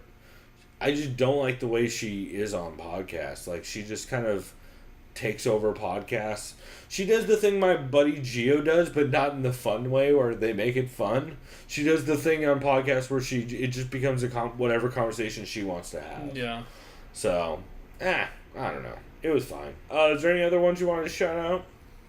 No, that's all I got. The only ones I wanted to mention offhand, I'm just going to say like a word or two about him. Heavy Hands 219 was Phil McKenzie's debut. It was a very good episode since Pat Wyman's gone. And we will actually play a clip on the break. Yes, we're going to play a clip on this next break talking about how Phil... Well, I'll set it up in a minute. But Phil's just great on it. They joke about Connor never being able to love again now that Pat's left the show. There is the quote at one point, mirror matches are one with experience. And you know who Derek Lewis felt like? Lyoto Machida, which is great. They also did a bonus episode breaking down this weekend's card on Patreon, so check that out. JRE MMA Show episode 34 with Josh Barnett was good. Almost zero MMA talk. Was this Josh Barnett talking about himself? No. Talking about grappling, pro wrestling, cars, religious zealotry. And Skid Row. And then the USADA shit. Okay. Although Josh Barnett does also have a great quote, which we will mention in the second break. Let's see. CME co-main event had episode 313 that they posted live. So you can actually watch the video of them recording the show, which is really weird. I really like it. If you're a $5 or $10 patron... Is it just them looking confused? No, it's them recording, but here's something you wouldn't have thought about. Remember the end of the show where they fade out, but the audio drowns them out and you can't hear the end of their conversation? Yeah, like There's no audio of the music bed on the stream, so you can actually hear the jokes they make. Huh. Also, they keep making better and better jokes as it goes on, even though you know it's not going to be on the podcast. So that's a thing. The CME Book Club, Co-Main Event Book Club, did their reviews of Chuck and Tito, since they read the Chuck book and the Tito book, the autobiographies. And they did. I remember they made a joke a while back saying like reading an audiobook of Tito's book would be a terrible idea, considering that you're already going into his mind. It's and bad. having to hear him talk about it would be even worse. Yeah, they both sounded pretty down on him. I haven't gotten all the way through it, but it was hilarious from the half of it or so that I heard. Let's see. We mentioned Partying with the Boise, the Heavy Hands bonus episode. MMA Roasted had Gary Tonin and Gerald Mearshart on, and Adam tells a bunch of crazy stories about going and partying in Vegas with Dan Henderson, Carlos Sparza, Ashley Yoder, and some other people. And Hendo stripping on a party bus, and Adam trying to buy Ashley Yoder a lap dance from a stripper. It's a crazy episode. And also Gary Tonin roasts Adam in it. It felt hilarious. And then other than that, Writer and the Fighter episode 9 was good. I love Jake Smith and that dude. Roundtable UFC 226 was great, which had Jack Encarnacio was back hosting, and Sherwood Breen and Bixen Span were all guests, which was fucking amazing. A lot of tangents, not a lot of breakdowns, just how I like it. MMA Roadshow 171 and a half and 172 was good. And yeah, man, that's about all I wanted to shout out. But good week of podcasts for sure. I did not get a chance to get to the Chelsea and Colby Covington one, but I want to listen to it. That's something I'll check out as well. That was one of those ones that 50-50 I listen to this and skip anyway because of how they're just going to gimmick each other the entire time. They're just going to talk about pro wrestling. And I'm just afraid how much Doug Crosby's going to influence that show, so... but that was the shows you guys should check out. We will be back here in a minute. We're going to take a break and listen to a clip of... God, what did I just say we were listening to a clip of? It's not Josh Barnett. That's the next one. It is... Heavy Hands, where you guys get to hear Pat... sorry, not Pat. You guys get to hear Phil McKenzie's take on... how excited he is about DC versus Brock Lesnar.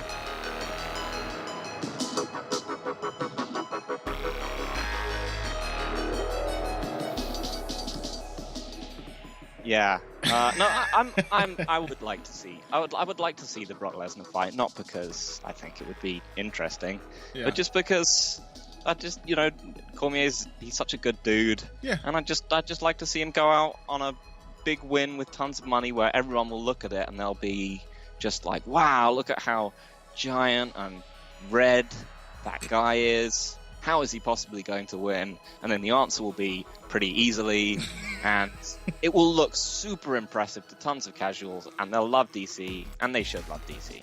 Yeah. And I'd be fine with that.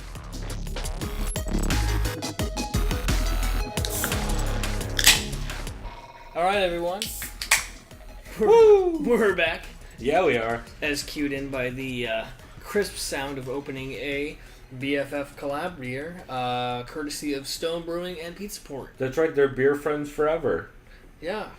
And Stone actually says on this can somewhere, I think, that they, when they brewed their first keg, or no, I want to say like the first time they had a keg in someone else's restaurant or anything, it was Pizza Port. And this reminds me, I see this little tag up here. I noticed that in like all the other cans too. Is that like a new thing with craft brewing? See how Fremont has that too? You see that right there in the right hand corner next to the rainbow? Look at the rainbow on Fremont too. I don't know if Lagunitas has a tag. Look at that. Like if you look at see the right of that rainbow on Fremont? See they have their little tag too? Kind of neat. Oh, that's the independent craft beer label. Yeah, but see how like these guys have a tag, and I kind of noticed that lately. It's kind of above the government the government warning. Well, specifically the Fremont one is the new label that Independent Craft Beer has created. Okay. So that you can tell whether or not it's owned by Anheuser-Busch. This is solid. What kind of beer is this? It's really good, right? It's a pale ale. Yeah, by the way, that Lagunitas San Diego pale ale was an American pale ale. Yeah, it makes sense. But this is definitely a Southern California pale ale. Yeah, this is good, man. So super tropical, super piney. I like it. Let's go ahead and get into the pay-per-view that happened. It was considered the biggest card of the year, I guess, right? Yeah. So far, well, barring news of Madison Square Garden. Well, and also prior to, it was definitely the biggest card of the year before the co-main event dropped off. I'll start at the top. For those who have been under a rock or haven't been listening this past couple weeks, I attended this event. Yeah. Because it was on my birthday. That's right. And holy fuck. I'll just say, I'll get this out of the way. The atmosphere was amazing. It was crowded mentioned as the guy fuck. Jay that I talked to next to me. It was packed, right? So I mentioned this to my brother Kyle. I was like, hey bro, he's like, how come no one's... Because we got there about like 4:45. I had got there right after Dan Hooker knocked out Gilbert Burns. Shit, we didn't watch Dan Hooker It's all fight. good. It's all good. You know what? Don't eat. Give me this in the mouse and keep talking. So, yeah, while Chris is going to go ahead and pull this up, I'll basically talk about my experience. So, getting to the T-Mobile Arena. T-Mobile Arena is a state-of-the-art arena in Las Vegas. It's where the NHL team, the Las Vegas Golden Knights, play. The only other arena, just based on memory from when I was in there, that's comes as close to this as far as modern, was the Ziggo Dome when I was in Amsterdam. As far as... Oh, yeah. What'd you see there? I saw the Red Hot Chili Peppers there. Oh. And that was insane. That's unfortunate. Well, you know what I mean. I had to go because I couldn't see them. But I know. I was joking. You triggered a lot of people, too. I sure did. I I know. fucking can't stand the Red Hot You know what I mean? Chili Like, Peppers. I like them, but I'm not... To be fair... I'm not a mega fan. To be fair, good friend of the show, Trevor, and many of our other friends love... Yeah, they love Chili Peppers. And shouts out to UFC mega fan Anthony Kiedis. The local. Yeah. He is at literally every event, and he was there as well. Anyways, what's important is I got there right after the Dan Hooker fight. Before that, I was eating somewhere. I think California Pizza Kitchen, some fucking place. What was cool is I ended up getting a badass beer koozie. It said UFC courtesy of Modelo. So I have that. Yeah, it's pretty sick. That's So I got one of cool. those. And I was watching the Emily Whitmer fight is what I had on my phone on Fight Pass. Wow, so you literally just didn't see this fight. This is the only fight I didn't see. Well, we will do a live breakdown of it here in a second, but keep going. So basically, the atmosphere it was very empty as far as obviously the booze is overpriced, which is How bad? So I stuck with beer. So I'll say this: I went to Encore for a pool party on Sunday, the day after. Mm-hmm. So to get a cocktail, just guess. And I know you're just in Vegas. $23. Yeah. So I would just stick with Modelo's and basically Coronas, which were still $13, $14. Oh shit! Wait a minute. The beers at the fucking San Diego Fair are the same price as the fucking beers It's weird, right? at a fucking poolside in Vegas at a hotel. Isn't that crazy? Good God, San Diego. So that means fuck you, San Diego. Yeah, no, this is why I used to bring a plastic flask in, and I'm gonna do it again next year. Well, by the way, shouts out to me thinking ahead. Bought a fuckload of beer at Costco that we would pregame with. That's right, And Coronado, I won't right? name my work because I work there, but shouts out to my work where I was able to buy discounted booze. So I bought a fuckload of champagne and tequila because they sell it to me for a very cheap price, and that came in handy. Yeah, I bet. Yeah, holy fuck. Thank you, work. That's hilarious, man. Yeah, man. So it was a fun time. Despite it being like 1,000 degrees, right?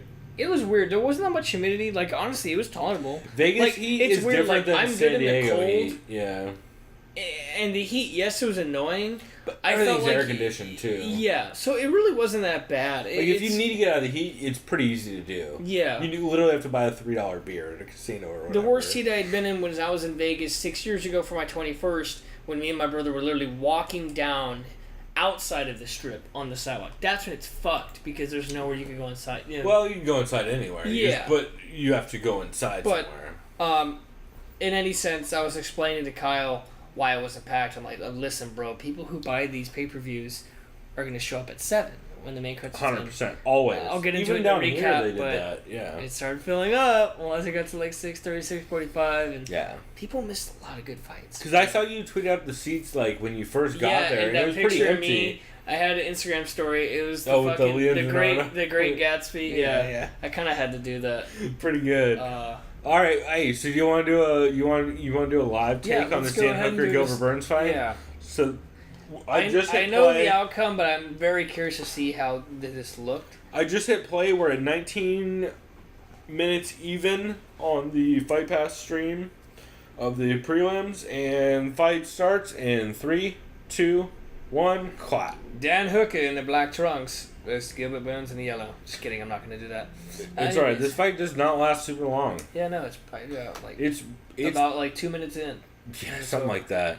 It's pretty impressive. And Gilbert Burns Burns was coming off an impressive victory in his last fight. Not only that, he's throwing heaters. So in this, this that's a good spin. That's a good fucking spinning back kick. Yeah. He's throwing heaters in this first like couple minutes. He's just everything is all power. Looks like he's getting all that nervous energy out, and they're like, "Oh, why you call it nervous energy?" Trust me, every fighter's nervous. That's how it goes. Anyone's nervous. Even the most confident fighters are nervous. Well, not just that, but he's also a hoof guy, right? Yeah. So they have like double nervous energy. Yeah. Or at least it feels like they do. Well, Usman is 30%. He uses 30%. Usman's the exception, not the rule. He uses 30% of his nervous energy and then yeah. breaks both of his hands without having casts. He's the exception, not the rule for that. And guys, camp. I know you're like, why? I really like Kamaru Usman a lot. I'm just kidding. Yeah, come on. I'm a big fan of that dude. His commentary that he used to do for Titan FC was fucking fantastic. Oh, I gotta check that out. Yeah, Burns is looking very confident. Super He's standing sharp. in the pocket. He's pressuring. He's also eating a lot of calf Hooker kicks, is though. looking so fucking calm and stoked. Though. Holy shit. And he's a big motherfucker, too. He's huge. How, is he like comparison. 6'2"? He looks like he's kind of almost like Israel's height. I think Burns is like 5'8". Oh, okay. So Hooker's probably about 6 foot. Yeah, he's probably about 6 foot. That's off the top of my head. Because this is lightweight. Yeah, this is lightweight. So he's probably about 5'11", 6 No, Hooker is like 6'2", though. Okay, so he's a big boy. I want to say he's like 6'2". He's very tall, is the point. Oh, Jesus. Yep, caught him with that Christ. straight right. Right on the butt and waves him back to his feet. Also, a reminder, he's from Israel Adesanya's camp, and it's showing. Did you see the footage of them sparring? No, but he's a very similar style. Caught a guillotine as Gilbert Burns dove in. That looked fucking kind of really deep, but he bailed on it to get back to his feet. Not end up on bottom, which is smart. Dude, he's just in control of this whole fight. Burns he just keeps banging that lead low kick in. He looks so confident, dude. Like how as stacked as 155 is. You see people like Dan Hooker and are like, yeah, how much more stacked? Holy shit! Like how much more stacked can this division get? Like holy shit! It's crazy. This dude looks like a fucking killer. Banged him with the same time left hook counter and then put him out with the right hand ground. Where's Adesanya? They're gonna show him. You already know he was probably going ape shit. That's right. Why aren't they showing Chris? Yeah. Oh, also, I forgot to tell you guys that Chris has the greatest picture ever, which is him doing the GSP face, or no, sorry, the BJ Penn face So in guys, front of DC after the bell. Of course, a buddy of mine knows. All right, well, we watched that. So, Dan Hooker, impressive as shit. Oh, right? yeah. Well, let's rewatch this replay and then, or So the slow-mo literally, replay. this fight happened when I was going through security. Wow. Yeah. Because I remember I looked on my phone, and all of a sudden it says It's Dan over, Hooker. yeah. I was like, fuck. You know, it was like 4:35. Oh, that same it was time, like 4:45. they both throw left hooks and he drops him. Look at this. Same time left hook. Oh, wow. Dropped him. Anyway, so going back to fucking DC and Steve. So do you want to? We'll make this quick. Basically, as far as these fights go, you asked, what was your favorite fight? My overall favorite fight, would have to say, was Perry versus Felder. Yeah, based on just what happened to Felder when he broke his fucking arm. But another not fight, my favorite performance. Yeah, my favorite performance actually. Pettis is up there based on we didn't know how he was mentally, and this looked like he erased all doubt. For sure.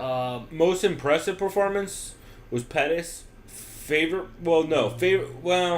So, yeah, for me it's between Pettis and Roundtree for fucking clipping dude.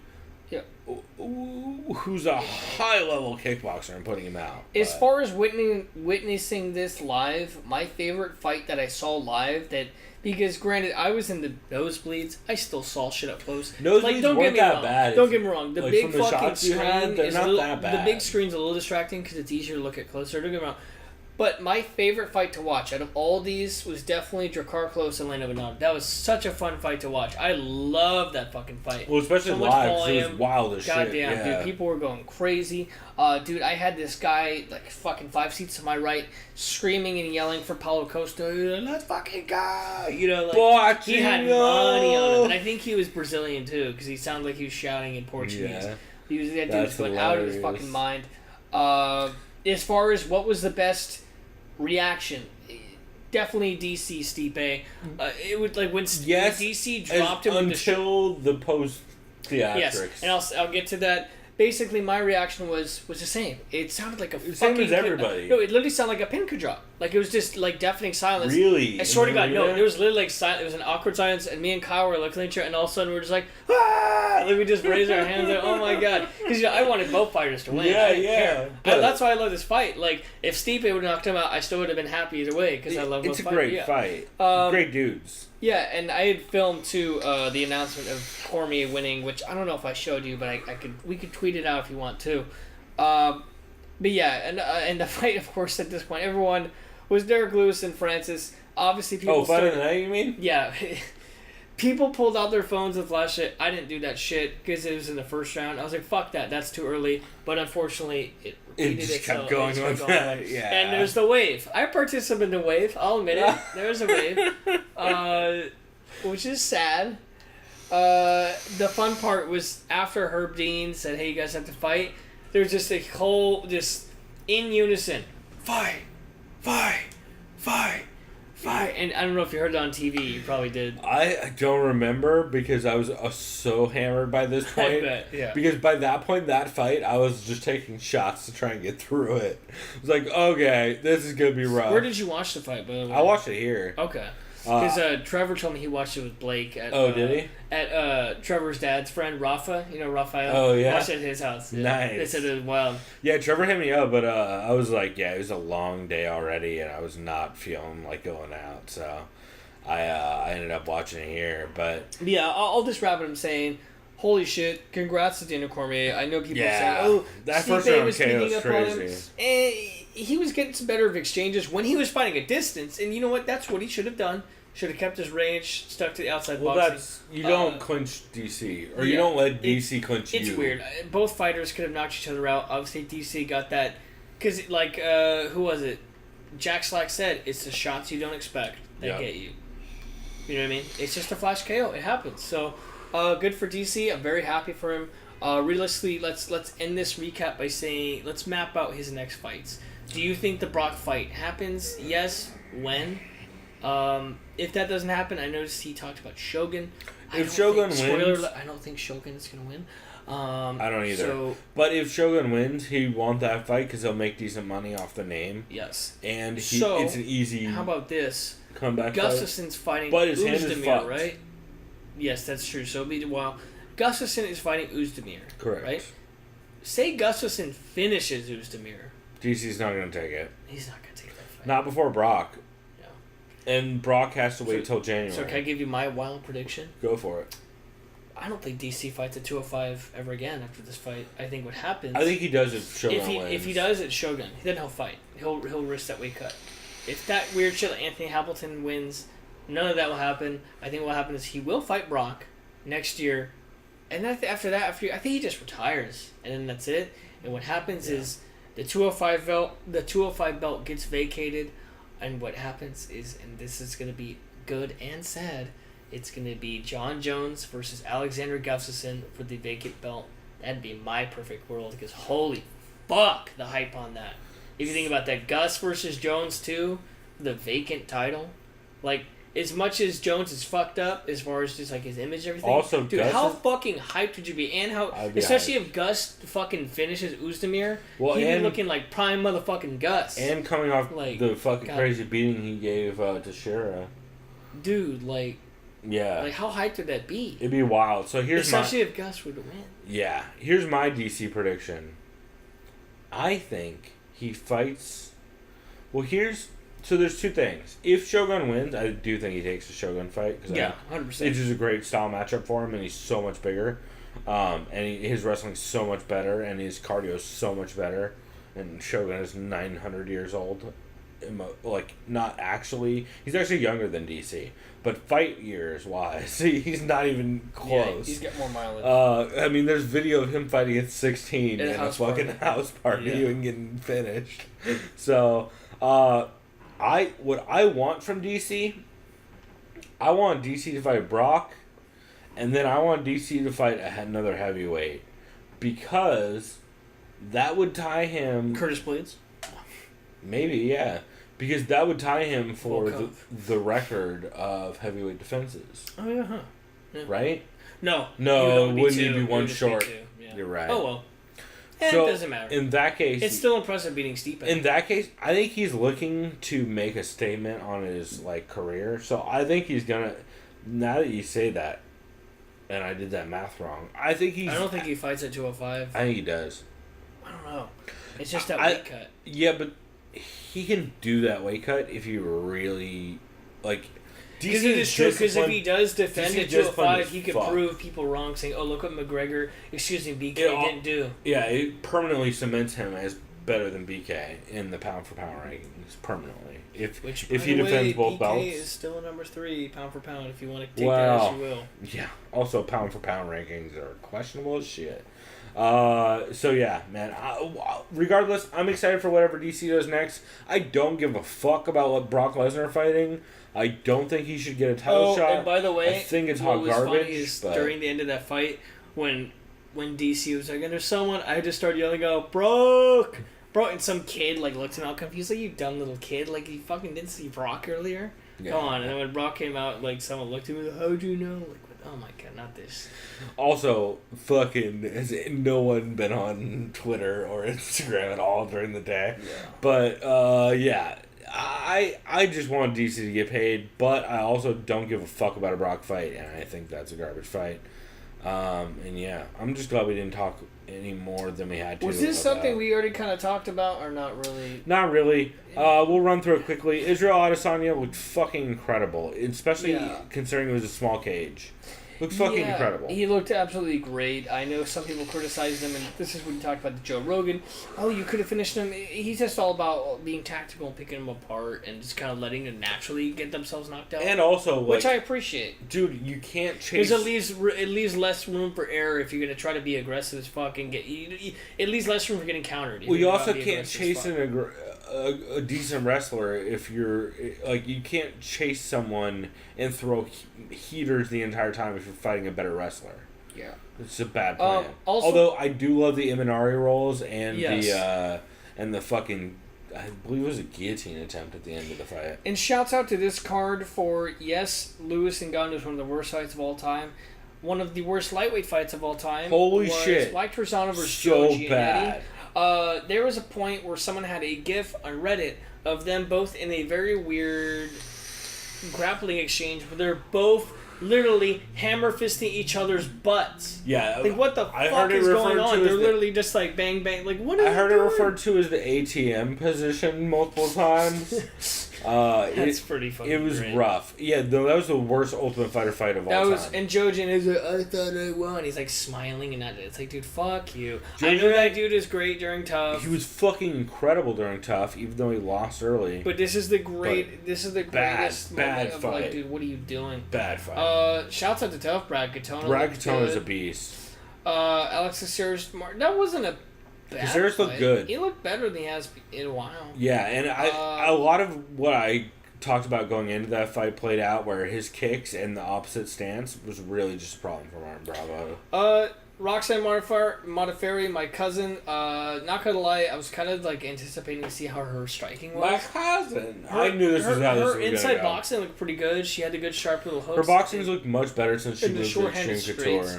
Couture. Very impressive elbows. Not very impressive, but Takedown. impressive elbows. Yeah, her The takedowns, the fact she got the takedown and bombed on her at the end of the first, and then again in the second immediately. Yeah, I don't know what's next for super Roxanne because the division's still brand new. So it's weird and it's moving a lot still, but this fight, I wouldn't mind a winner of Liz Carmouche fight.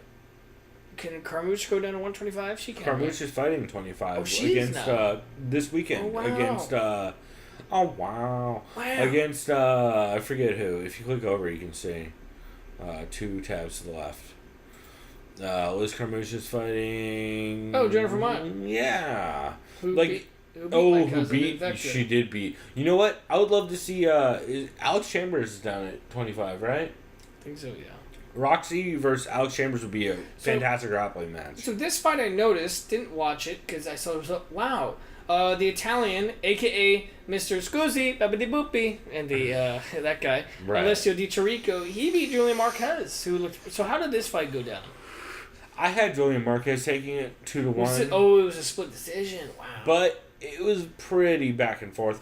So I Alessio remember Di Chirico Di Chirico- came out throwing fucking I think heaters. Di Chirico's a kickboxer. Right? Yeah, he came Most of out- those Italians are. He came out bombing with heaters in the first round. Okay. Julian Marquez started taking over towards the second. He definitely won the second round, and the third round's kind of up for debate. It's kind of back and forth. I liked Marquez for the decision, but Okay. I can see it going either way. I saw Montana De La Rosa get the rear naked Dude, against Rachel Ostovich. she did great against Rachel Ostovich. That was super impressive. Her boxing's come a long way. Open that up. I'm trying to remember. Open up. Yeah. See what camp she's out of. Open her up. Whoa. Oh yeah, good call. Don't let me say shit like that. Montana De It's La Takedown, Rosa. right? If you scroll up, Team Takedown. Yeah. Oh, yeah. So she's the one that was training with Steven Warman, right? Okay, right And on. her boxing looks fucking incredibly better than it used So to. she's definitely someone to keep an eye on. Yes, but also far as she's real green. Yeah, she's only like 23. That's crazy. Yeah, but dominant win. Well, I shouldn't say dominant win, but pretty fucking impressive win over Rachel Ostovich in this fight.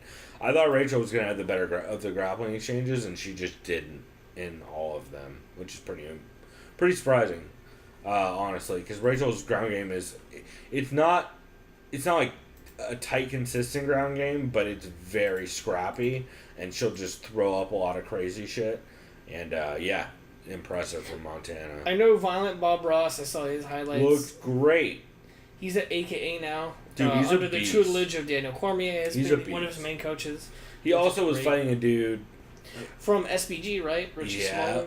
and choked him out. Even See, this though confused him. Like, oh, it's the Italian flag. Well, so see what I mean? SBG Oh, grappling did not do well on this card. Yeah, the only guy who won from them is Katona, right? Yeah, Yeah.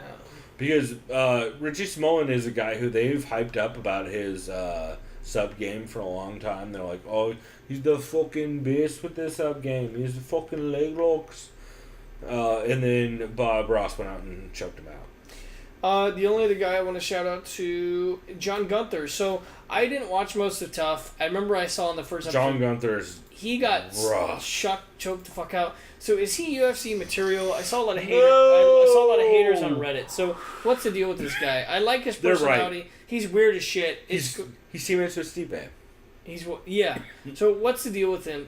If you were to give your analysis, He's teammates with Stipe. That's why he's on this show. okay.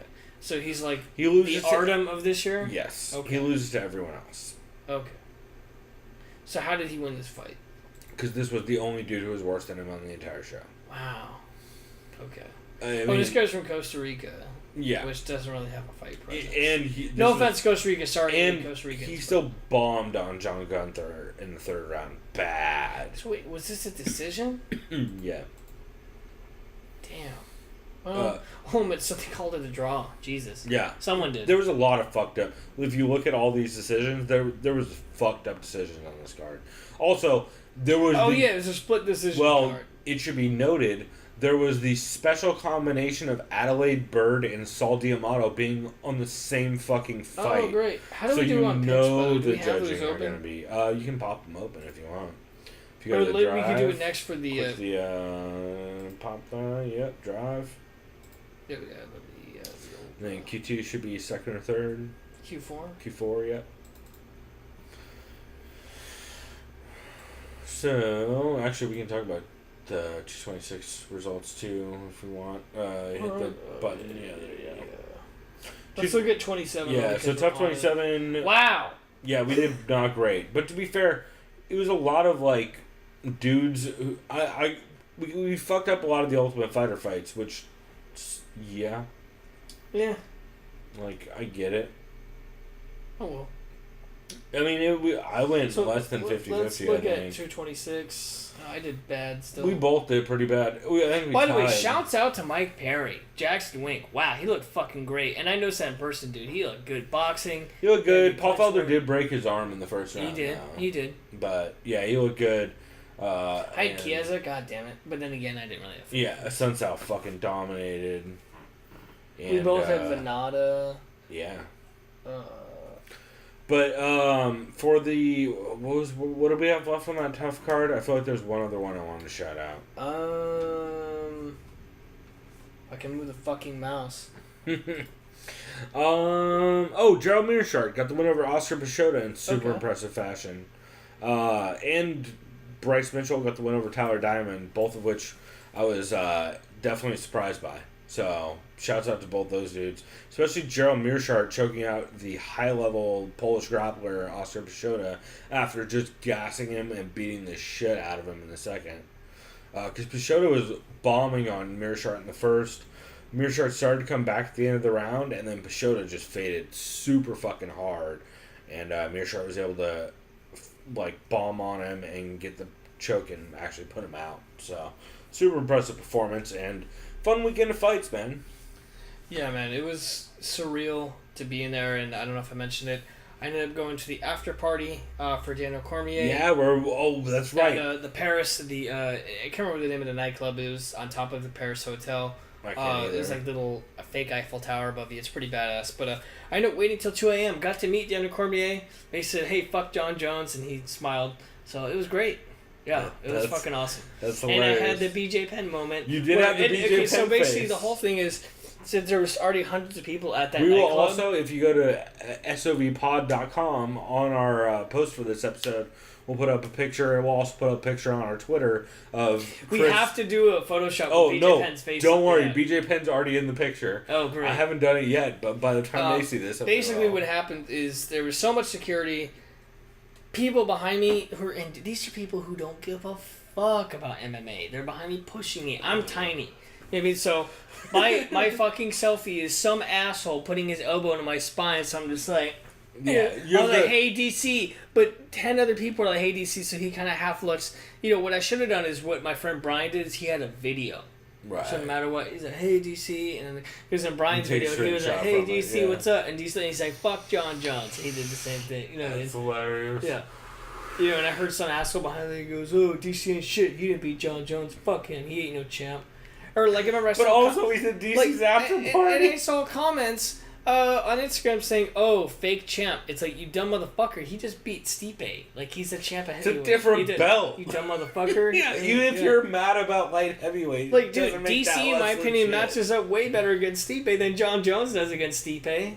Well, I don't know. But, like, evidently, he matches up pretty fucking... I don't think John Jones finishes Stipe in fucking first round. Yeah, no, because he has to worry about Stipe's range. Last time John Jones fought a long fighter, it was against Gus. Yeah. Or, don't forget the awesome OSP fight. OSP is kind of a dangerous fighter to almost anyone, though. If you think Yeah, but also, remember how nothing happened? Was that because John Jones wasn't on steroids during that fight? Sorry, cough, cough, allegedly. I don't know about that. I'm kidding, guys. It's a joke. That's hilarious. All right, well, we will be back with in a second after this break with our breakdown of the UFC Boise. Fucking Boise. Boise. Yeah, the fucking Boise card. The fucking Boise card. But, That's what they sound like in Boise. Yeah, no, I know how Boise works. I do, actually. I have family there. They know. Yeah. I've been to Boise plenty The of times. fucking potatoes. We're all the hoe with potatoes. Yeah. All right. Well, we'll be back with that in a minute. And in the meantime, you guys can listen to this clip of... What the fuck is this clip? Oh, this is a clip of Josh Barnett's PSA for the ladies. So give that a listen.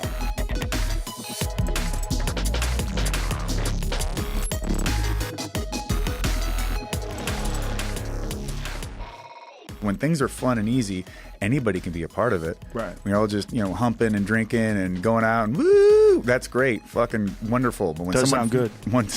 it's not bad. As a single guy, I'm constantly looking for that opportunity. But Ladies, if you're looking to hump and drink, hump and Josh drink, Barnett's and here. drink and hump. It's mainly whiskey and coffee, but drinking and humping. And muscle cars if you're into that.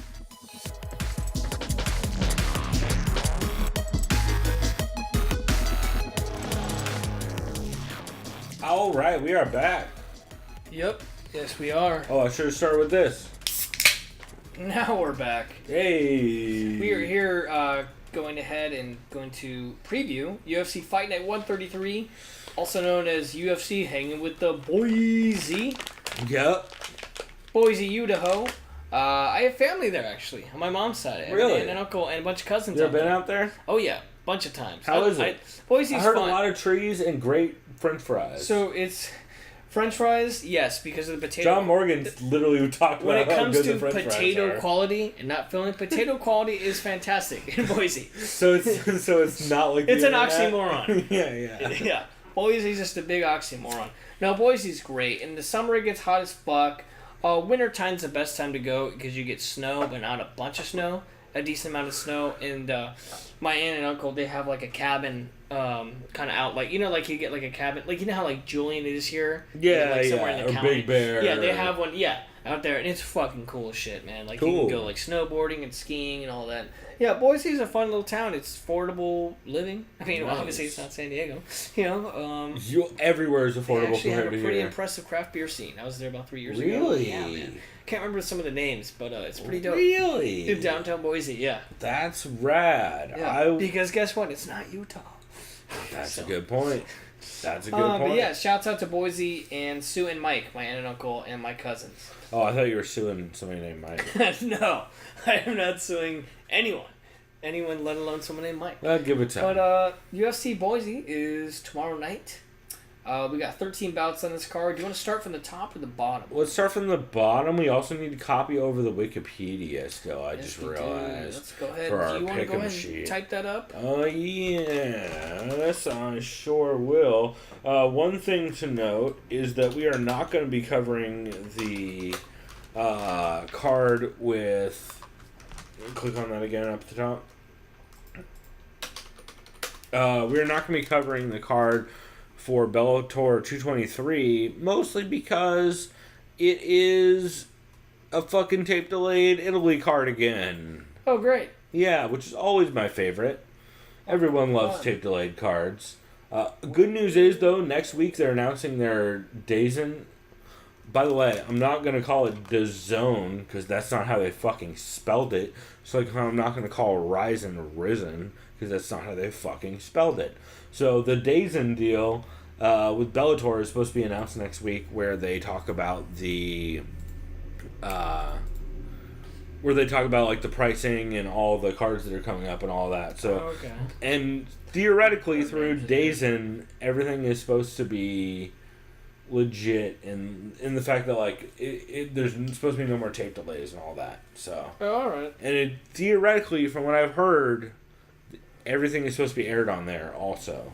So we'll see how true that ends up being. I have a feeling there's going to be a weird catch where everything is live on the DAZN app if you're not in the U.S. And if you are in the U.S., fucking pray you have CMT or whatever garbage channel they're on nowadays. But yeah, so that's why we're not covering Bellator. But we are going to do this breakdown for this card. Here, So you should wanna we start put our off? names in here? Yeah, go for it. Oh, right. I have to hit that.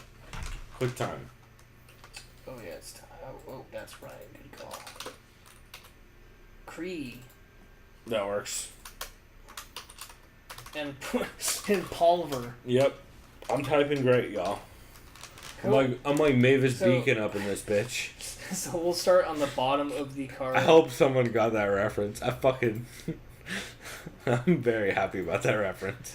So we have Mexico's Jessica Aguilar. Yep. Professional record of 19-6. This is a women's strawweight bout. She's going up against American, and not American. What is this? America shoes. That's right. Jody Escobar, Professional aka skateboarder. Keith Jardine's wife, I think. Yeah. Yeah.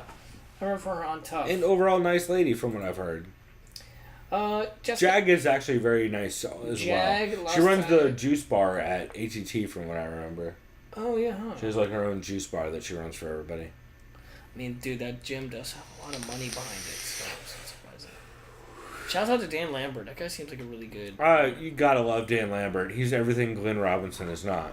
Hey, and think about it this way: Dan Lambert is Puts Colby Covington's agent. Like, that's how committed he is. Well, he's If you also think about it. yes. You're right, Chris. He is also part of the problem. Well, yeah. Like, he seems great. Tyron- he seems great as an agent as far as like I care about my And fighters. he's so a I'm gonna great represent coach. him. as like a manager of a gym. But yeah, he's part of the heel problem. But then again, if he's also a big pro wrestling fan. Yeah, and if it means though, honestly, getting your fighter a title shot, of course you're gonna pull those shenanigans for your fighter. If it means you get a title shot. Well, yeah, despite your other fighter being the other one that he's fighting. Yeah, right. So about that, we'll get into that. Probably Madison Square Garden. Hopefully, never. Hopefully that. Actually, yeah, I'd like it to happen. Madison Square Garden's probably what's gonna happen. I don't. Yeah, maybe. Yeah, no, that's that dude. It does seem like that is card, good. right? That's could probably be the co-main or before that. Cause that's probably gonna be the co-main of that because we have the hype and the build up and and the main event. Unfortunately, will probably be BK versus B. You are adorable. That is very optimistic. I know. I'm kidding. They keep saying to think that BK's ever gonna fight again, much less this year, is very optimistic. I know. I mean, he will fight again, but it probably won't be for the UFC, and it probably will be in someone's backyard for like $10,000. Really? You don't think Daddy Dana's gonna? No, he will fight. They'll try to get him to fight again. He'll get busted for a harder drug. And that checks out. Other things. So, anyways, let's get to it. Jessica Aguilar. Last time we saw her, she lost unanimously to Courtney Casey in May of last year. Yeah, she was supposed a couple canceled bouts. Yeah, she's supposed to fight Livia Hinata Souza, who's about to debut here shortly in the UFC. Former Invicta champion who actually Angela Hill won the belt off of Livia Hinata Souza in Invicta, if I remember right, or at least defended it against her. And Livia's a beast, so it's probably. I would say it's probably good for Jag that she didn't get that fight. Jodie Escobel's UFC debut, and I forgot why the fuck they would give her this fight. Why did she fight against Karolina Kovacevic? That's not a good debut fight. It's not, but also, like, she has fought Alexa Grasso, Ashley Yoder, and Deanna Bennett before. Good point. So, like, she does have a hell of a Alex Chambers back in the day, Jinyu Fry. She's fought some big names in Invicta, and she is like well recognized as a talented 125er, but that's 115er. You're right. I know what you mean. But yeah, but way too big a step up for sure. So who do you got in this fight? I don't really know how to gauge this. The problem me kind of leans Escobel. If Jag can work her takedown and wrestling game, I think she wins this fight. I just don't think she's going to do that. And the amount of time she's had off between fights recently is worrisome. Because she looked... That and she's just willing to get into weird brawls. I think this goes to decision either way. I think it's really going to be whoever has the better cardio and or doesn't get taken down is going to win this fight. I'm leaning Escobel. But not really for any reason. Do you want me to go ahead and type this shit up too? Oh shit! Yeah, sorry, I forgot to give you the keyboard back. It's all good. I feel like I'm leaning Escobel too. I'm gonna go decision. What are you kind of thinking? I'm doing the same thing. I think it's probably gonna be like a 29-28 kind of Escobel squeaks out a decision because Jag gasses late kind of thing. Yeah. I think Jag probably definitely takes the first round. Escobel does like to use a lot of the outside kicking game, which will be interesting to see how that plays in, and if it ends up making her give up a lot of takedowns. Because if it does, I think Jag can probably win this fight, but it's kind of a toss-up. Here, this next fight is a men's flyweight bout between Mark De La Rosa. This is Montana's husband, I think. Yep. Right? Yeah. Mark De La Rosa is fighting Elias Garcia. Mark De La Rosa. Fight Elias because he's Spanish, right? Hispanic, probably. Yeah, Elias, that's what I was looking for. Right. Hispanic. Technically, Hispanics are also Spanish, if you really want to. Yes, they're part Spanish. Yeah, that's what Hispanic, which literally means half Spanish, pretty much. Anyways, no one cares about that right now. They want to hear us what we think. And Mark De La Rosa is 9-1. He fights out of Fort Worth, Texas, out of, at least according to Tapology, Genesis BJJ. Last time we saw him fight, he has one UFC fight under his belt. He lost and got choked out to Tim Elliott last December. Which is a weird fight. Yeah. He did really good in it, but in all the worst ways. Like, it was one of those fights where, so De La Rosa's an orthodox fighter. He has solid BJJ off his back. And he sells out for subs a lot. But he has super questionable game planning because every time in the Tim Elliott fight, he would throw like one strike in a round and then immediately dive in for a takedown head first. Which, if you're fighting Tim Elliott, is the exact way to lose by guillotine to Tim Elliott. Yeah. Like, he would just dive in head first right into a guillotine every time. And he got caught with it like 2 or 3 times in the first round. Oh, shouts out to that bus squeak. That's great sound. Real happy about that one. But, yeah. I like De La Rosa. I think his game is dope. But I worry about his game planning ability. And speaking of game planning, Ilias Garcia is fighting out of Milwaukee, Wisconsin, and trains at Milwaukee, Wisconsin, Rufus Sport MMA Academy. This is his UFC debut. Interesting. A team that's gotten much better at game planning as of late. Yeah. Unfortunately for a Phil Brooks, that didn't work out for him as far as his game planning. Well, there's no amount of game planning that'll help you become a athlete. Touché. And not just I don't an really old know who man I who have thinks this, they to can be fight. honest. I don't really have... I don't know. I'm going to make this easy for you. Go with Mark De La Rosa because I don't see anything in Elias's game or in Elias's game that gives me any kind of tendency to pick him. I don't know. To be fair, though, he is a southpaw. He is a brawler, but he's super hittable, and he has, like, manageable jiu-jitsu. Like, there's a lot of punching. Yeah, I'm going to go De La Rosa via rear naked chokes. I think that's smart, because if I remember right, there was a lot of punching while in a rear naked choke. And you're leaning towards Elias. De La Rosa as well, right? For sure, yeah. What are you thinking? Decisions? Yeah, RNC, actually. So, RNC yeah. as well. I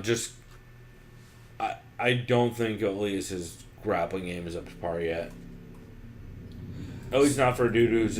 Mark De La Rosa is very slick. So next up we have one of the best fights on the card of the game in Liz Carmouche. This is a great fight. Going up against another veteran in Jennifer Maya. A new vet. Yeah, a new vet. She's been around long enough to now. She's like first UFC fight, but Liz Carmouche, the gorilla, who, by the way, record trains here out of San Diego, California. Yep. Team Hurricane Awesome. Yep. Cool name for a gym. Also dates fucking friend. Someone that you know. Yeah, right? someone we know, friend of the show. Even though I don't think she knows about the show. Shout out to Braylon. She's fucking dope. But yeah, Liz also. We should note if you go on the website and look at the. There's a link in the description for the Summer Fist pictures. Looking jacked as shit about 2 or 3 weeks ago when we did that. She's in shape. Super jacked. And she's coming off the loss to Alexis Davis, which it was... I don't know, man. I don't know. You can call that a loss, I guess. But, like... It was split. I don't know, man. For that, she not a lot had happened for Alexis Davis. Over Caitlin Chukagian. For that, she won over Barb. I'm kidding, Lauren Murphy. Nice. Before that, she lost. Look who she lost to. She lost to Misha Tate. She lost to Alexis Davis in their first fight. She fucking knocked out Jessica Andrade.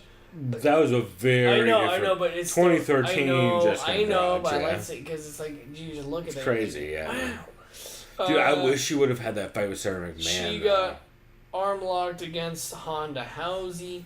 That was forever ago. I know, that was the first UFC women's And also, she almost choked Honda Housey unconscious with an RNC in that fight. Oh, shit, I gotta watch that again. Yeah. Me and Lacey watched that at Players in San Diego, which no longer God damn it, exists. Players. I wish that place was still... Favorite bar of all time, man. Dude, Tuesday nights, I remember I was at Mason Community College. So dope. Like, I remember I would get a text from Trevor where he's like, bro, we're at Players. Well, and Brendan and then I'd be would like this. I'd be like in my class, 8 o'clock, and I would just like literally sneak out the door and walk out. Yeah. And just like fucking go. Well, drunk. and Brandon would be working the bar and like just Yeah. fucking drinking Dude, with us hook it and shit up. the whole Yeah, time. dude, Yeah. it's tight. He's like, "What do you guys want to do a shot of?" I was Or like, when "I the don't Chargers know." were still here, I'd go during NFL season. Let's Yeah. go watch the Chargers Or game doing- and get disappointed. Doing those stupid fucking what are those the beer bong. yards of yeah, beer? It's like yeah. a beer bong. Yeah, it's fucking God ridiculous. damn it, dude, we need another place. Like I that, man. know. We have, It's like, a fucking deli now. It's like a Jewish deli now. Yeah, it's a delicatessen. Yeah, So weird. Elijah's. Yeah. I've never been there. Neither have I. But yeah, we need a new spot. You can kind of, I don't know if there's ever I going to be agree. like that again. But anyways, we're just getting too nostalgic and really sad. That's right. Shouts Jennifer out to Maia, Brazil's Jennifer Maia. I don't know if she's related to MMA Maia. Probably not. Nope. She's fighting Invicta. You can tell because she's really good looking. In comparison, Yeah. This is her UFC debut. Awesome killers though. She beat my cousin via split decision. Cousin. 2 years ago. Almost 2 years ago. She also beat Agnieszka Niedzwiecz. I'm not going to try and make you pronounce that one. And she also has a win over Vanessa Porto back in the day, back in 2016. Super impressive run as of late. Mostly a Brazilian boxer where she's walking people down in a kind of a Thai stance, shoot a box style, and boxing them up. Doing very well in I'll Invicta. Be honest, I'm not really leaning either way. I think it's gonna very go, close. I think I'm gonna go with Carmouche. I am too, and I don't I have necessarily no idea know why. why. Yeah, I'm gonna go decision because decision is what I kind of go to when it's like, you know what, I don't know, so you might as well go decision because if they don't know either, that's usually how it ends up. Yeah, I guess the reason why I'm mainly leaning Carmouche is Carmouche has really been really good at throwing really heavy counter hooks, especially in close. That she made Alexis Davis's whole eye look like an ET fucking add-on. It was pretty nasty by the end of that fight. Jennifer Maia is a very good, or I should say, what we've seen from her so far, her boxing looks very sharp, and she has a solid clinch game. Like, if she can just put Liz Carmouche on the cage and punch her a lot, she can totally win this fight. But I think if Liz Carmouche is able to get takedowns, or if Liz Carmouche is able to bang with her and land some solid, heavy counters, especially like tight hooks in close, I think Liz is probably gonna get this. I'm gonna say decision just because I think Jennifer Maia is pretty fucking tough and she's fought some like solid competition, but I would not be surprised if Liz Carmouche either gets top game and just beats her up pretty bad, or if Liz Carmouche is able to catch her with a really hard counter hook and put her out. So this next fight, I'll probably have you break down based on. I know I saw. Well, you know Kurt Hollabaugh from. I remember him from looking for a fight or no Nope. Tuesday Contender. Yep. That's what I meant. Yeah, Kurt Tuesday. Hollabaugh fought Matt Bissett. Yeah. Which that fight was actually overturned because Kurt Hollabaugh, they found out later, had an IV. Ooh. So, like, whatever. The least offensive fucking overturning ever. Like, you want me to not ever hold something against you? Have it overturned by taking an So IV. he's going up against Ione Barcelos. I'm guessing it's Honey. Honey? Yeah, I'm guessing. Hayoni? I don't know. It's probably Honey. I believe. Howney? Anyways, Howney. Yeah, RFA vet. Solid wins. And has fought solid competition. Definitely tough as nails. He's orthodox. He's a brawler. He throws fucking heaters, hard punches and kicks. And he's coming up against Holloway, right? Hollabaugh, thank you. Definitely not Holloway. I knew it was wrong when I said it, but I couldn't. That's why I said right, because I knew it was wrong. I just couldn't remember what it actually was. So it looks like a cross between Stephen Thompson and Roy McDonald with the haircut and the Jesus piece. Yeah. So Hollabaugh is also an orthodox fighter. He's a volume pressure puncher, hard, accurate shots, and he had that win, like we said, overturned. I think this is a fight of the night contender. I think probably if there's a fight of the night, it's probably gonna be this, because these are gonna slug this shit out hard. Like, there's gonna be no There's going to be no soft shots or, like, long, boring clinch exchanges as far as I can tell in this fight. I think they're both going to come out and just throw fucking heaters the entire time until someone goes down. So Okay, interesting. which way you leaning? I'm gonna go only Hollabaugh because I've seen him fight. It's smart. I'm going Hollabaugh too. I'm not ultra confident.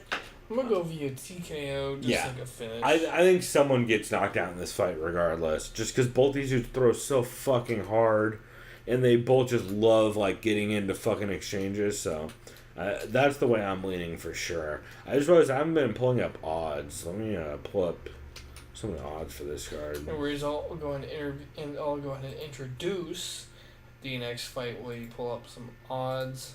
This next fight, this guy's got to be related to a certain champion that we know and love. So we got Justin Scoggins. This is a flyweight bout. Excuse me, I was way off. Justin Scoggins, the tank, has a record of 11-4 going up against Said Nurmagomedov. I'm not sure if he's actually a direct relative. But I'm just saying There's a lot of Magomedovs and Nurmagomedovs in the world. There's a shitload of them. Yeah, I don't know. Besides the haircut and the beard, Yeah, but like you couldn't really tell if he's related to Habib. other things that do not narrow down anyone in that region. He could be a cousin. Like you're talking about the same haircut and beard that everyone in ACB has. Yes. Every single person, unless they're from the U.S. or the U.K. Is they that have really a that. thing? Like, dude, all these dudes Yeah. have the same goddamn haircut. Same haircut, At least Habib has a buzz cut, but still. same haircut, and the no mustache beard. Every one of them. Can they, like, not grow a mustache? I don't know, man. I think it's illegal, or they don't have hair over their lip. I like that. It's illegal. No mustache in Dagestan. I don't know, man. You do that, you get a blade in it. Mustache mean you like dick, liking dick illegal. And then there's the guy who goes, Shouts to Ramzan. I have mustache. What about mustache right? Mustache right is fun right. Anyways, that's what's not Shouts important. out to Ramzan Kadyrov being the gayest man I know. Yeah. And shout out to Pride Week. Coincidentally. Yeah. Also, Hey, Kadyrov, this Fremont beer is for you, brother. it sure Piece of is. shit. Sure is, you garbage human. Anyways, Justin Scoggins, last time we saw him fight, he got choked out by, how the fuck is this guy a featherweight? Uka Sasaki. Before that, he also got choked out by Pedro Young Punisher Munoz. Yep. And before that, he had a victory over Ray Borg. You know what? Why don't we hold on that note since I did find odds. Escobar is a -130 to a +120 Aguilar. Okay. That's kind of surprising. I'm going by 5 dimes odds, by the way, since they always have the best odds. Mark De La Rosa is a +125 underdog to a -135 Elias Garcia. Remind me to put money on that later, because I'm definitely going to. Kurt Hollabaugh is a -170 favorite to a +160 Jaime Barcelos. Shouts out to my refrigerator being loud as shit right now for some reason. How about this fight? Liz Carmouche is a -120 favorite to a +110 Jennifer Maya.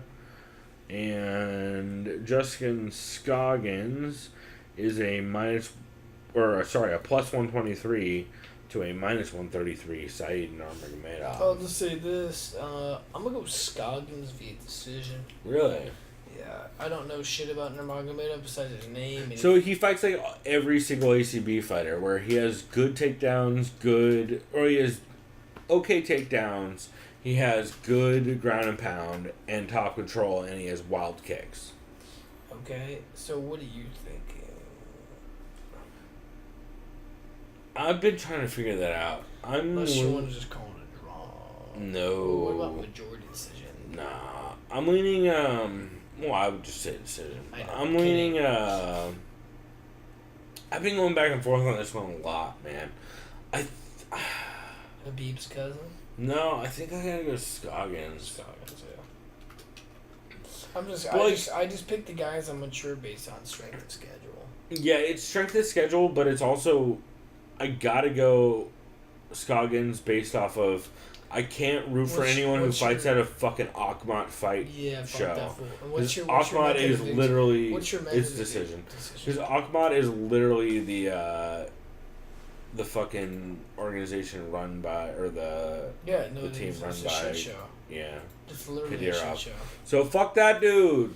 So this next fight is gonna be a banger of a fight. If you like Damage, speaking of Damage, who's in this fight, and people bleeding. You got Darren, the Damage Elkins, fighting out of Team Alpha Male. This featherweight has a record of 24 wins, 5 losses, 0 draws. Going up against Australia's, right? Or is it New Zealand? No, it's Australia's. No. Oh, it is Australia. You're right. Yeah, New Zealand has the other flag. It's weird. Australia's. You sure? Hover with that. Right? I always get them confused. Oh, like, do you know what I forgot their hover stopped working. No, it works. Watch. Just give it a second. Going up against Australia's, if I remember correctly, Alexander Volkanovski. I know he fought a lot in Australia. But I know he trains with City Kickboxing, which is in New Zealand. I guess this doesn't work anymore, huh? Right click open. Oh. Almost shut up. Right click open. Nope. God. Scroll down. Fighting out of where? New South Wales, Australia. Yeah. Okay. Alexander Volkanovski. Okay. So Darren Elkins, I remember last fight. I don't know why my fucking fridge just got so loud.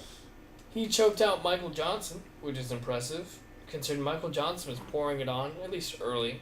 But since he's called a Damage, he takes in worse damage. Wow. Well, and also, yeah, Michael Johnson was fucking him up in the first round. But Michael Johnson also has a history of fading super fucking hard, especially. Just look at his fucking resume, man. Well, he's Henry Hoof 101. Like he's Anthony Johnson mini. This is the thing. If Elkins wins, he's got to be in title shot eliminator contention at this point. Because look at this. He's getting close. He will have beaten Volkanovski. Before that, he beat Michael Johnson, Dennis Bermudez, Mirsad Bektik, who beat Ricardo Lamas. Godofredo Pepe, Chad Skelly. Come on. His last loss was to Halcon Diaz forever ago. Knocked the fuck out of I always say Canada. I always want to say Canadian. Canada's Jeremy Kennedy. He beat New Zealand's Shane Young. Okay, let me see the New Zealand flag. Yes, it doesn't have the star in the left corner. That's a fucking difference. Sorry. Click on the other one again. You watch. So see, this is New Zealand because I know he's from New Zealand. See that? Yeah. See how you're right. It's totally different. There's watch. less stars. One in the left corner for Volkanovski. See that? That's it. That's literally in like. Oh, and there's a tiny one there. Yeah. Wow. Isn't that great? Wow. Fuck you, New Zealand and Australia. No wonder we all confuse you. Yeah. Now you know. Maybe add a stripe or something to your goddamn flag. Yeah, it's like they already kind of have the Great Britain flags. That's torture enough. Add a beer to it so we know which one's Australia. Pretty much. Yeah, or add a dingo. Or a shoey. Or a roo. Anyways, I'll just say this. My pick is Volkanovski in an upset. Not an upset. Okay, what are the odds actually? Yeah, Volkanovski's a favorite. Really? Oh, yeah. God. Oh, wow. It doesn't seem like he should be by the record, right? No, fuck no. So Volkanovski right now is a minus 245 to what a the plus fuck? 225 Elkins. Oh my god, yeah. Dude, Elkins has a better strength of schedule, in my opinion. Yeah, way Jesus stronger. Christ. Well, anyways, in a not upset, I'm going Volkanovski via decision because Elkins is a tough motherfucker. Yeah, I think people are going Volkanovski because they're realizing he's from Israel's camp. See, that's not why. You couldn't have told me that he was with Israel. No, I'm just going with him based on what I saw him do to the last motherfucker. But I think the reason the line is so different is because Israel, him, and Dan Hooker are all from the same camp, and so Israel and Dan Hooker look so fucking good that I think everyone's just very high on that camp right now. So what do you think? Man, this is the hardest fight on the card to pick for me. And also, this should be in the main event. There's no reason this shouldn't be the main event. Oh, wow, that's pretty low. It's a fucking prelim below fucking Miles Jury, Chad Mendez, below Eddie Wineland, below Randy Brown, Nico Price, below fucking Sage Northcutt, Zach Otto, and then they're gonna try to make heavyweights go 5 rounds maybe. Like, why the fuck is this not a 5-rounder? This is the perfect 5-rounder. And it would be a wild-ass main event. It blows my mind. So who do you got? So here's what's going on in my head right now. Based on the striking I've seen out of City Kickboxing lately, I really want to pick Volkanovski. But you're going to pick Elkins by a grinding decision, right? Every thing leading up to this fight made me want to take Elkins by grinding decision. Rewatching tape, it's hard, man. Elkins ate a fucking ton of shots in that first round against Michael Johnson, and Volkanovski throws heaters. Yeah, he hits pretty fucking hard. Like, he doesn't even throw heaters, I should rephrase. He's just sharp and accurate. Just hard, throws accurate bombs. shots, yeah. So, man. Yeah, you're right. I am going to take Darren Elkins by decision, but I have zero faith in that, and I have put zero money on it. Although, him being a fucking plus 220 underdog, if that gets any wider, I will put money on that in a parlay. So, next up we have perennial fringe 15 bantamweight Eddie Wineland. Well, and former, like, back in the WEC days, he was fucking dudes up. Yeah, I know. But he's a pioneer. 23 and 12. Like, you know what I mean? 34 now. He's been around for a bit. He's going up against Mexico's Alejandro Perez, El Diablito, fighting out of, I cannot pronounce that, Aguas Calientes, Mexico. Sure. Checks out. He's only 28. 5'6". It was a bantamweight bout. Last time we saw Eddie Wineland. Oh, he's out of Innsbruck. He fought against John Dodson and lost the decision unanimously. Before that, he knocked out Takeo Mizugaki. Before that, he knocked out Frank Science. But those are both 2016. So he's only had one fight in about a year and a half. Alejandro Perez, last time we saw him fight, fought recently. He just fought last April.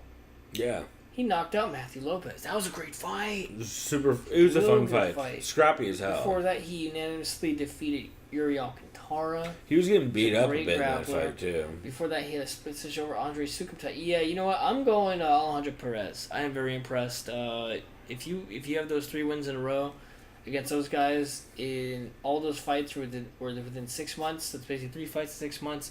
I like that volume, especially if you're getting wins. And I like inactivity versus inactivity. I like activity versus inactivity. You know what I mean? Yeah. Wineland is a scrappy guy. He's a vet. I get it. But I got to go with the younger, kind of more hungry guy right now. I know you could be like, oh, blah, blah, blah. But so I agree with you, unfortunately. I'm going by decision. I'm going by knockout. And the reason why is a couple things. Alejandro Perez, of course, had the shorter layoff, which I always lean towards. But more importantly, Alejandro Perez's 2 biggest weaknesses are wrestling and Brazilian Jiu-Jitsu. And those are 2 things that Eddie Wineland only utilizes defensively. So I expect this to 100% be a standing fight, unless Alejandro Perez, for some weird reason, tries to grapple Eddie Wineland. And if this is on the feet, Eddie Wineland has taken a lot of damage and can get clipped. And Alejandro Perez, I think, is going to have the higher volume. Yeah. So, short of Eddie Wineland landing a wild-ass overhand, which he is totally able to do, as shown in most of his career, I'm going Perez, probably TKO round 2. So I love this next fight. So next we have one of our favorite female MMA fighters probably ever. Alpha Kat Zingano is back. She's fighting against scrappy fighter Marion Renault. I'm a big Marion Renault fan too. Yeah, I like her a lot as well. Even though she's a high school teacher. Yeah, her game is weird, but it's interesting. She's her jiu-jitsu's cool to impressed a lot lately. Kat Zingano, last time we saw her, she had a very interesting fight against Ketlin Vieira. Her stand-up didn't look good at all. She had a bad fight against Ketlin Vieira. Yeah. She got beat the fuck up by Ketlin Vieira in that fight. A judge scored for her, which is odd. That's wrong. I rewatched that fight today. That's wrong. So, I'm interested to see how Kat's going to come out in this fight. Marion Renault, I really think is going to rely on her jiu-jitsu in this fight and being off her back. And I think she's going to... Really? I think she's going to anticipate Kat taking her down using the wrestling. Really? Because the last fight I saw with Marion Renault, she was in her back a lot. And I think she got a sub. She was, but that was Sarah yeah, McMahon. Yeah. Who's going to put you on your back. See, that's why I think... And also, she got fucked up in that first round against Sarah McMahon. That is true, and Zingano doesn't really have the striking that I've seen. Well, no, she got fucked up by Sarah McMahon because Sarah McMahon kept stepping over into Mount of Crucifix and banging her out the entire round. Yeah, I know. I kind of just see this, like, Zingano using her wrestling and grappling more against Renault, and Renault kind of utilizing just her jiu-jitsu off her back. Interesting. So who are you taking? I'll just say this. I'm taking Renault via Really? decision, yeah. I'm not Off really of that... what? Because you said she's going to be on her back the entire Yeah, but round. I'm just basing because I wasn't really that pleased with Zingano's striking in her fight. I agree. I thought it was really, awful. I thought it was terrible. It was just... It was really bad. It's way worse than the last time we saw her. Renault's striking, well, not great. She kind of just had, like, that inside high guard, just kind of doing the generic Awful basic boxing jab where she drops her hand super fucking far. I'll spit. This is gonna be a boring decision. It's not gonna be. There'll be moments. I think where the there's grappling activity. is gonna be the grappling super will be fun. Yeah, but if I were to pick, Zingano's the better wrestler if she can fight to her strengths, because I think she is the a better wrestler. in moments. I yeah. don't know that she's the better But you know wrestler what I mean? 1-to-1. You see what I'm getting at? It's weird. Zingano spent the entire fight against Ketlin Vieira on her back getting pounded out too. Yeah, it's... Yeah, I want to pick Zingano, but instinctively I'm just going Renault.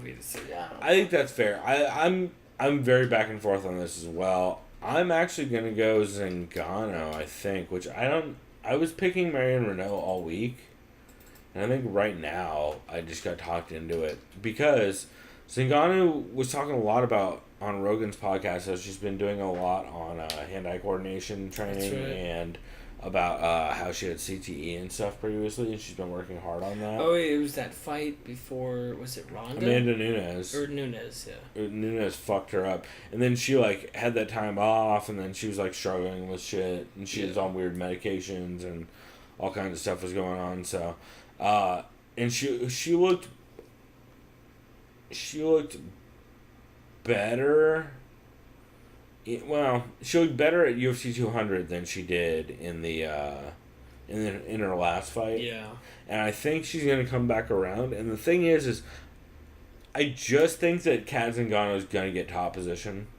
And if Kat Zingano gets top position, she's way better off.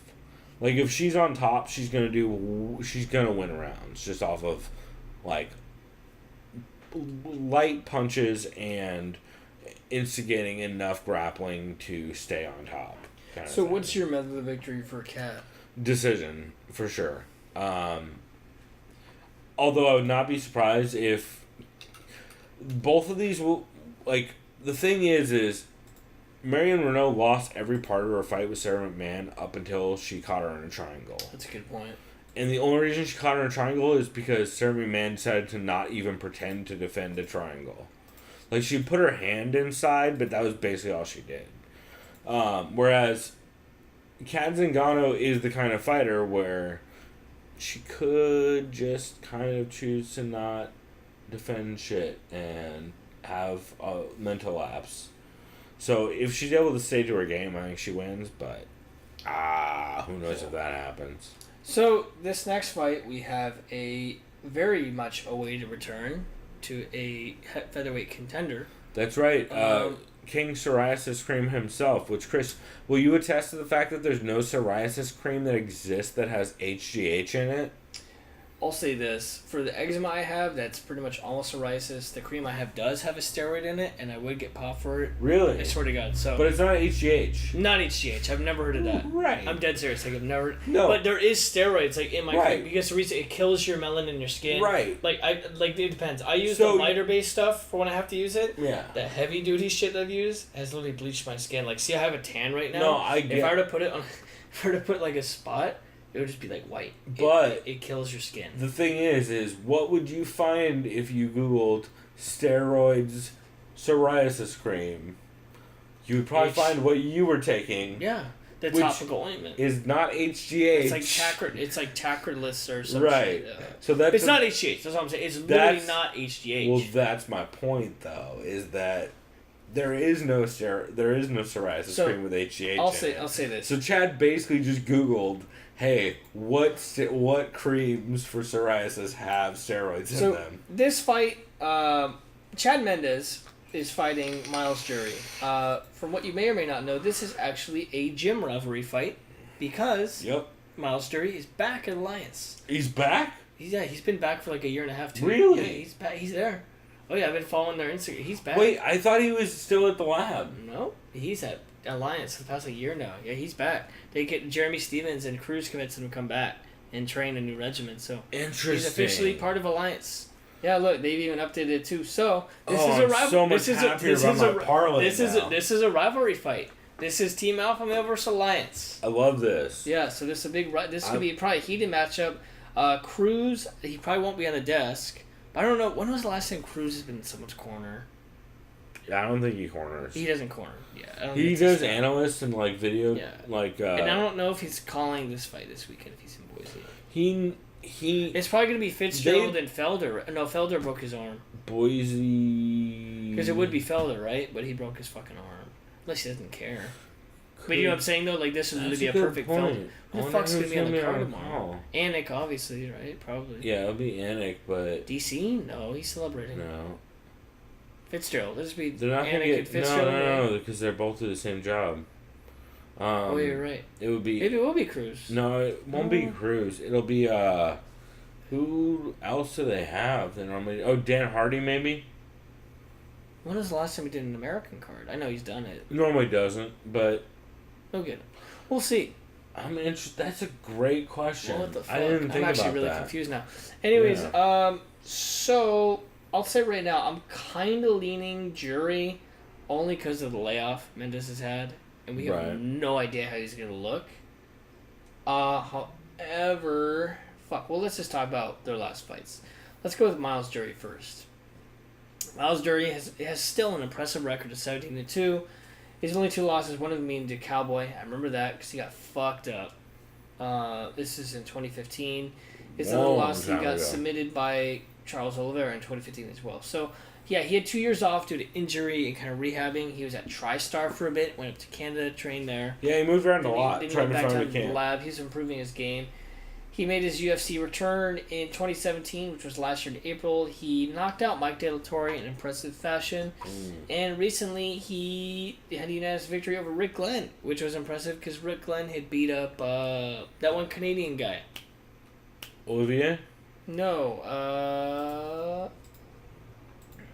This guy was hyped up. Oh, they're right. They're 45ers, right? This guy was hyped up. The Canadian guy he beat. Gavin Tucker. Yep. Gavin Tucker. That was impressive. Are they 45ers? Yeah. Oh, and Rick Glenn's also on Team Alpha Male. So, Jury is on a Team Alpha Male streak right now. Can he do it again? I like his chances. He has good stand-up. He has good boxing. He's got the footwork, the Alliance footwork. Chad Mendes from Alpha Male. They love their guillotines. They love their wrestling. He's a great wrestler, obviously. NCAA All-American. Jesus. So go back down and look at Chad Mendes' recent fights. Yeah, his last fight was it was 2.5 years ago. Also, who was that?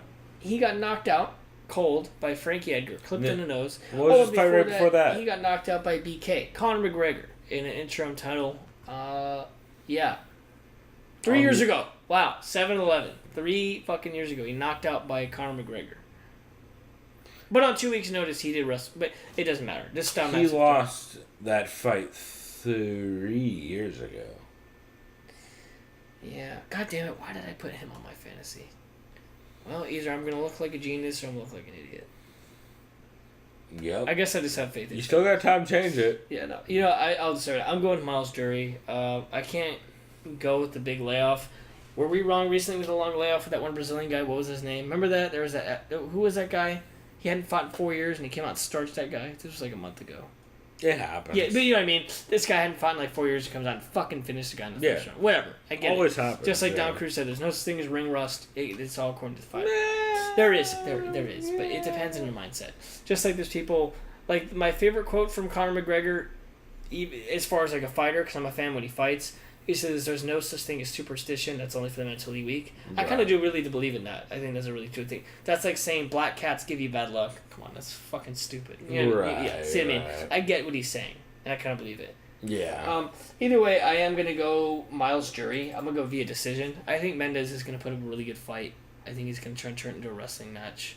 I know he has a lot of power in his right hand, He definitely does. but I think Jury's a little bit of a longer fighter. He's just to the outside. And he's gotten much better at counter boxing. Yeah. I'm going Jury. I'm not super confident in this pick, but mainly because of the fact that Mendez hasn't fought in almost 3 years. I agree. Yeah, I'm going Jury. I'm also going Jury by... It's not fucking... What do you know it is? I'm trying to figure out whether I'm going Jury by TKO or sub. Probably TKO. TKO. I think decision's probably the smart pick.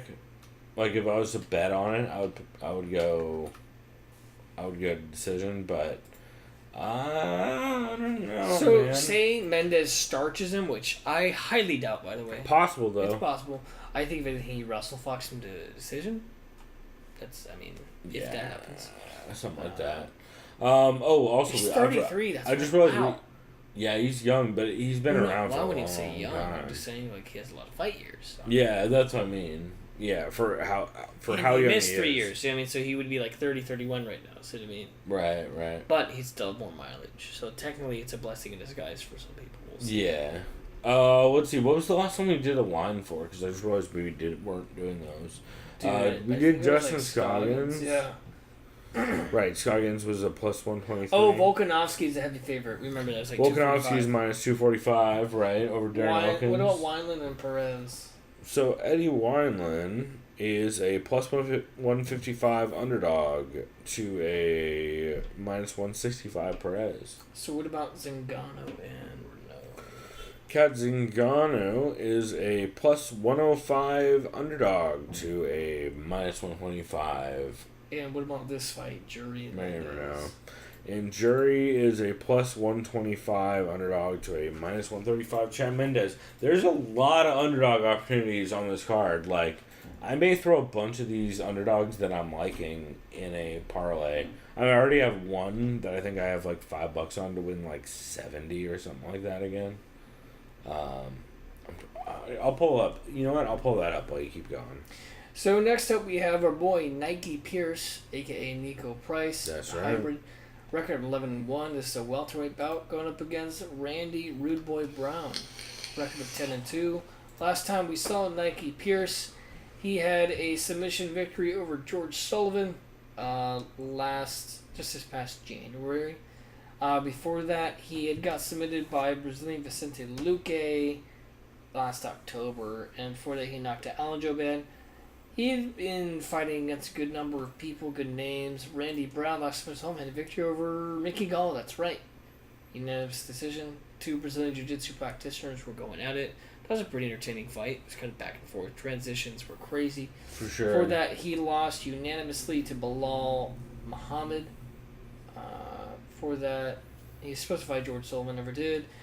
But I feel like this would be a really close fight, actually. I think so too. I think it's going to be very competitive. I'm leaning towards Randy Brown because of the BJJ. And I think I'm going to stick by it because I remember Nike Pierce kind of being more the outside striker and kind of being in a clinch. He's a very good... I don't want to say he's a very good clinch fighter, but that's more of his bread and butter. He kind of likes pressure against cage. That or like, Clinch people. just Hit kind him of with close knees. the distance and throw a lot of heat. I think Randy Brown... How much was it? He's 6'3". Wow, it's big. He's a big He's guy. huge for that weight class. Nike Pierce is 6 foot. Reach, dude, 75. He has 76. He has a long fucking reach though too. Nike Pierce, 78 though. Goddamn. So these two guys are big boys. Yeah, they're both huge for the division. Yeah, I got Randy Brown by decision. Actually, you know what? I got him by sub. I don't give a fuck. I have Randy Brown by decision. Mostly because I think Randy Brown's going to be able to win the grappling exchanges. Especially after seeing what he did with Mickey, you gotta know that his ground game is super tight because Mickey's a solid BJJ. What are the odds on this? What are the odds on this one? Competitor. So the odds on this one. Let's see. Oh my god, I can't believe fucking Zach Otto Sage Northcutt is so high up on this card. Randy Brown minus 120 to a plus 110. Can you go price? That sounds about right to me. So It's pretty. It should be very close. next up, we have a featherweight bout between veteran Dennis Bermudez, who's 16-8, going up against Rick Glenn, Team Alpha Male, who's 25-1. Yeah, it feels like forever since we've seen Dennis Bermudez, right? I think he got knocked about. Oh, I was gonna say Korean Zombie, but that was. Oh way before. god, that was only January. Oh wow, he lost a split decision to Forgot Andre about Feely. Feely. What the fuck? That I was forgot disgusting. about that. I don't remember that fight. Before that, he lost another close decision to Darren Elkins. So he's on a 3-fight losing skid. He obviously can't afford to lose this one. Yeah, he got knocked out by Korean Zombie. I mean, no Rick shame. Glenn lost last time to Miles Jury. Beat up yeah, it by was really Miles bad. Jury. He got pieced to fuck by Miles Jury. Before that, he beat up younger prospect Gavin Tucker from Canada. Badly. Yeah. And then flipping over. This is 50-50 as it gets for me. Yeah. But I'm leaning Rick Glenn. But I don't know, though, because Bermudez has fought better strength of schedule, for sure. Yeah, he's losing like split decisions. Yeah, you know what? I know Bermudez has a wrestling. He's a good wrestler, decent wrestler. He beat Jimmy Rivera in tough, preliminaries. Yeah, you know what? I don't know. I'm going fucking Bermudez. I don't know, He's dude. back on Bermudez. I don't fucking know. I kind of want to go to Rick Glenn, but I'm really 50-50 on this. I'm going Bermudez, and I have no reasoning. I don't know. He's just gonna get the dirty inside boxing. He's a shorter guy. He hits pretty hard. Yeah. Rick Glenn's a tough motherfucker. I don't know. I don't like this fight. I do not like this fight at all. Based on strength of schedule, I think I have to agree with you. Because I can't pick... I just can't pick Rick Glenn off of beating Gavin Tucker and Felipe Nover. Yeah. Like, as decent... as much as he won those fights, I just can't. Yeah, decision. I think probably he'll drop around to Glenn, but probably outwork him. Alright. Then again, who knows? Bermuda's been around for a while, so... Yeah. Excuse the yawn. We have a co-main event, which is really fucking weird. Wow, you know what? This card is full of Team Alpha Male representatives. Ton of them. And also, why the fuck is this the co-main event? Every other fight on this card before... It's kind of gross, by the way, like how big Sage Northcutt's biceps are in ratio to his forearms, even though they're like fucking huge too. Like, see what I mean? Like he like doesn't. I don't know if he's flexing all the time, but like it just. I don't know. It just looks weird as shit. This should be the opener to the Fox Sports 1 prelims is where this fight belongs. You could even say you could even say the middle below Eddie Wineland and Alex Perez, since obviously Darren Elkins versus Volkanovski should be headlining. Can I just say what I want to say right now? Go for it. Zach Otto's gonna win this fight. Yeah, obviously. 100%. And guess what? I'm not gonna explain why. Except he's gonna win. Does that sound mean? Well, It's okay. I'm kidding. He's gonna win. I think he's gonna go I don't know. I know he's gonna win, but. I'm gonna go Zach Otto by. I can't remember if he has knockout. I feel like he's gonna sub if anything. Go to Zach Otto. Scroll down on Zach Otto's page. Yeah, I mean though, like see what I'm trying to say. I can't remember. What are some of his? Mike Powell was a dinosaur.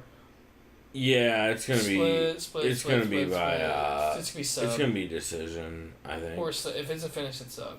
I'm going decision. Yeah, I'm going auto decision. Mostly I like how he spelled out his name because it's short. Mostly just because, well, also he spelled it wrong. There's no C in Zach Otto.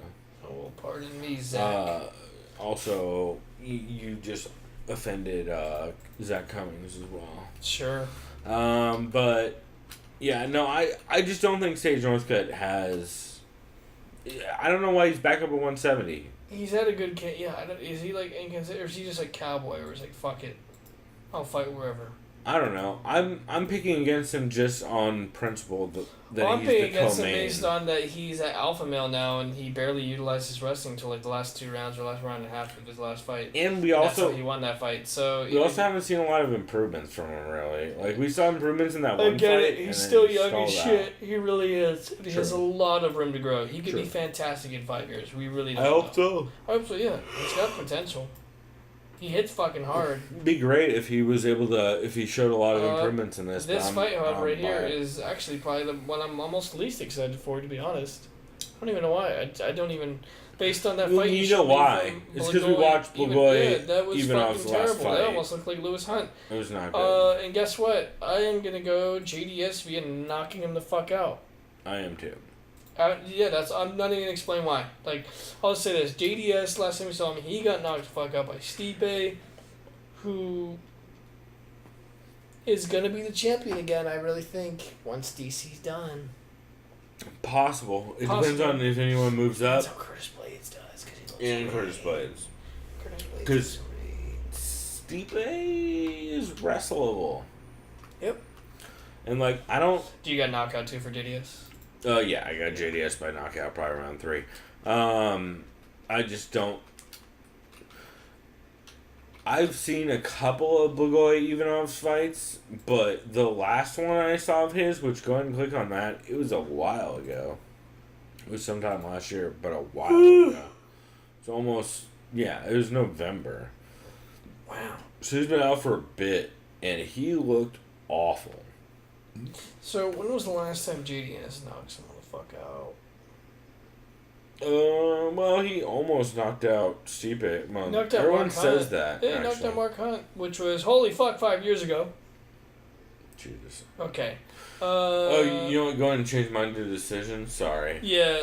This is gonna be the saddest heavyweight decision. I'm gonna do that too. This is actually be a fucking terrible I fight. forgot about how. Oh, damn it. Well, I'm glad I checked. Fuck. I already thought it was going to be awful because Blagoy Ivanov has a very low work rate from what I've seen. But, yeah, this is going to be a very ugly decision, I have a You know feeling. what? Dude, like, even if JDS wins, they're not giving him that trilogy against Stipe. They're like, bro, we don't want to see you die again. I hope not. No. I don't want to. I mean, If maybe I'm honest, if he you know what style, if he happens? comes out and You know what styles on happens? Blagoy Ivanov, then You know what maybe happens? give him Volkov. Madison Square Garden, Stipe versus Blades. Yeah. Fuck it. Do And it. then Let's do it. like JDS versus Volkov. Oh, but see. Oh, no. They'll do Stipe Volkov because Stipe was just champ. Yeah. And they're like, Volkov, you want that title shot, bro? Beat Stipe. Yeah. Blades is just going to sit and wait like a smart person. He'll wait. He should. He'll wait it out. No, he'll wait it out. But what if there's no one? Oh, yeah. Like, because if he's waiting for Steve, or if he's waiting for DC or Brock, then he might as well not be waiting. Because Yeah. neither of them are gonna fight. Heavyweight division's kind of... Dumb like, as is shit. Is it bad that You mean DC it's won? dumb as Or shit? do you think if Stipe won, would he be fighting Brock? I think so. He would. Yeah. Yeah. It's planned clearly. Yeah. I mean, they hinted at this like 6 months ago. Like, what would Stipe's post fight have been? The same thing, but with a lot more of I'm a world champ, and then some. You know what shit. happened? He'd be like, I don't give a fuck who I fight next, and all of a sudden, out of nowhere, Brock just comes in, and then like they just give him the mic, and it's just like, Oh no! I think it would have been much more awkward where Stipe would have just been like, Brock, I want to fight you. I heard you want to fight, and then Brock would come in and yell a bunch, and Stipe would be like like, shove him. okay, well. No, let's see, he fight." wouldn't shove Stipe because he's big. He's just as big as him, so yeah, or not as big. But he's just as tall as him. Yeah, no, he wouldn't shove him. I don't know. It's dumb. I don't know. It's sad. I hate all of it. I hate MMA. It's the worst. Well, at least this is a real weekend in mixed martial arts. Also, By the way, guys, there is the Bellator 203 card where and Patrick Freire is fighting on. Even though I told myself I'm not watching, well, Polaris 8 is also I will this always weekend. watch boxing as long as it's like a real fight. Pacquiao is fighting on Yes. ESPN Plus. So who the fuck's he fighting? I don't even know. Go and Google the dude's name. Just Google Pacquiao. Because I could not fucking tell you. And it seems like some shit that... It seems like some shit that would happen when Pacquiao decides to not have a manager anymore. If you guys wiki, it should show. Matisse looks I was about to say, excuse me, not Greek. Looks Greek as fuck. Yeah. I don't know who the fuck this dude is. He's Greek. Have you ever heard of him? I don't follow boxing at all. Matthijs. Yes, Lucas Matthijs. I've heard of this guy. Okay. He's actually really good. Cool. I remember him. Yeah. Should be fun. Yeah. But yeah, it's on ESPN Plus. Let me watch this. Which I guess I have. Yeah, I think this guy's a badass motherfucker. I think I've seen him fight. Oh, he's Argentine. He's Argentinian. I was way off. Looks like a Greek last name though.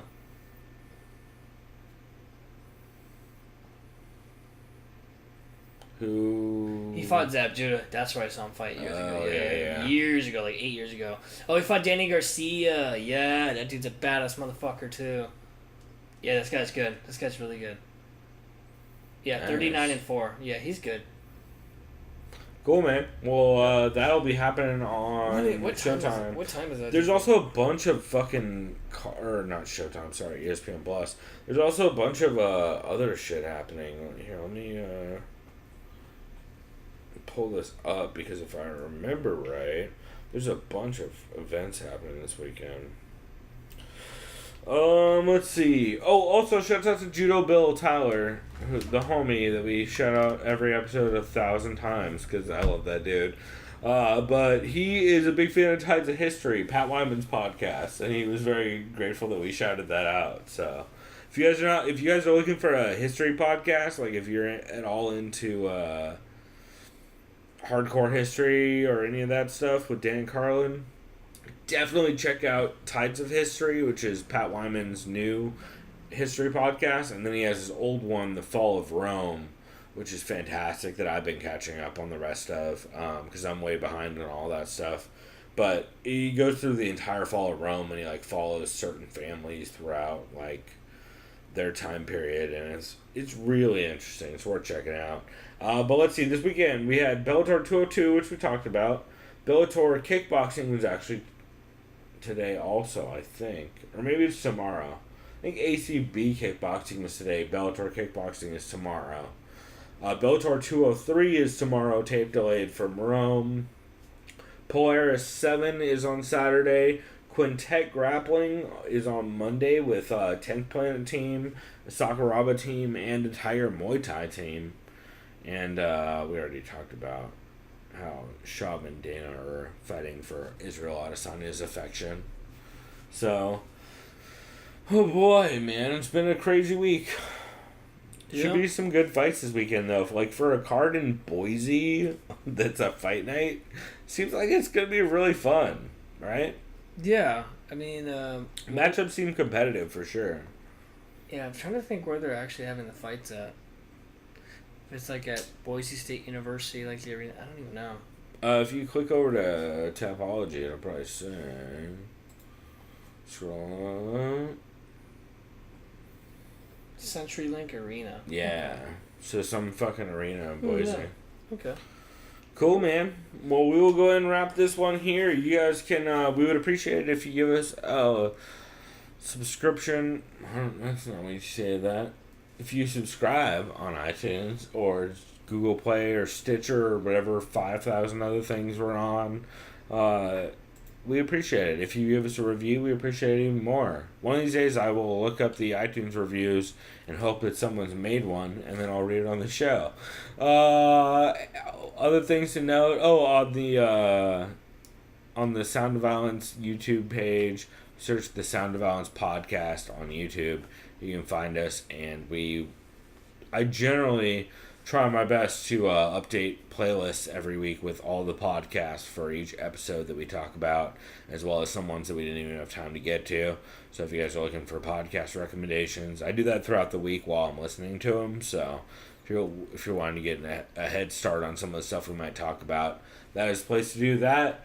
You guys can also, send us an email through the website, sovpod.com or thesoundofviolence.com, or shoot us an email directly at chris@thesoundofviolence.com. That's about all I got to shout out. Do you have anything you have coming up? Yeah, I'm gonna write a little, and I'm dead serious this time. I'm actually gonna start Everybody, this is where you take a drink because Chris said he's gonna write something. I'm gonna laugh, right? No, I'm gonna do a quick little recap, just kind of like more like a little narrative, just my experience at the fights. It's gonna be really Cool, yeah, you can embed some pictures and stuff into that too. Yeah, it's just be a quick little kind of blog style write up. Just kind of like what I thought. Cool, keep an eye out for that. We will have it in the description for the next episode. And yeah, man, we appreciate everybody listening. You guys are great. I appreciate everybody that hit us up in the last day or so with all the Doug Stanhope love. That was fun. And we'll go ahead and call this, but we will be back. Hopefully we will be back for a recap show like Monday, Tuesday-ish, somewhere in there. Yeah. And then we'll do our regular episode. I think there's a card next week, right? Yeah, there is. Forget who I have in fantasy on Magwar.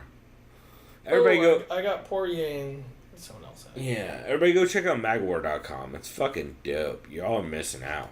And then until next time, everybody, we out. Gotta do something decadent. Hey.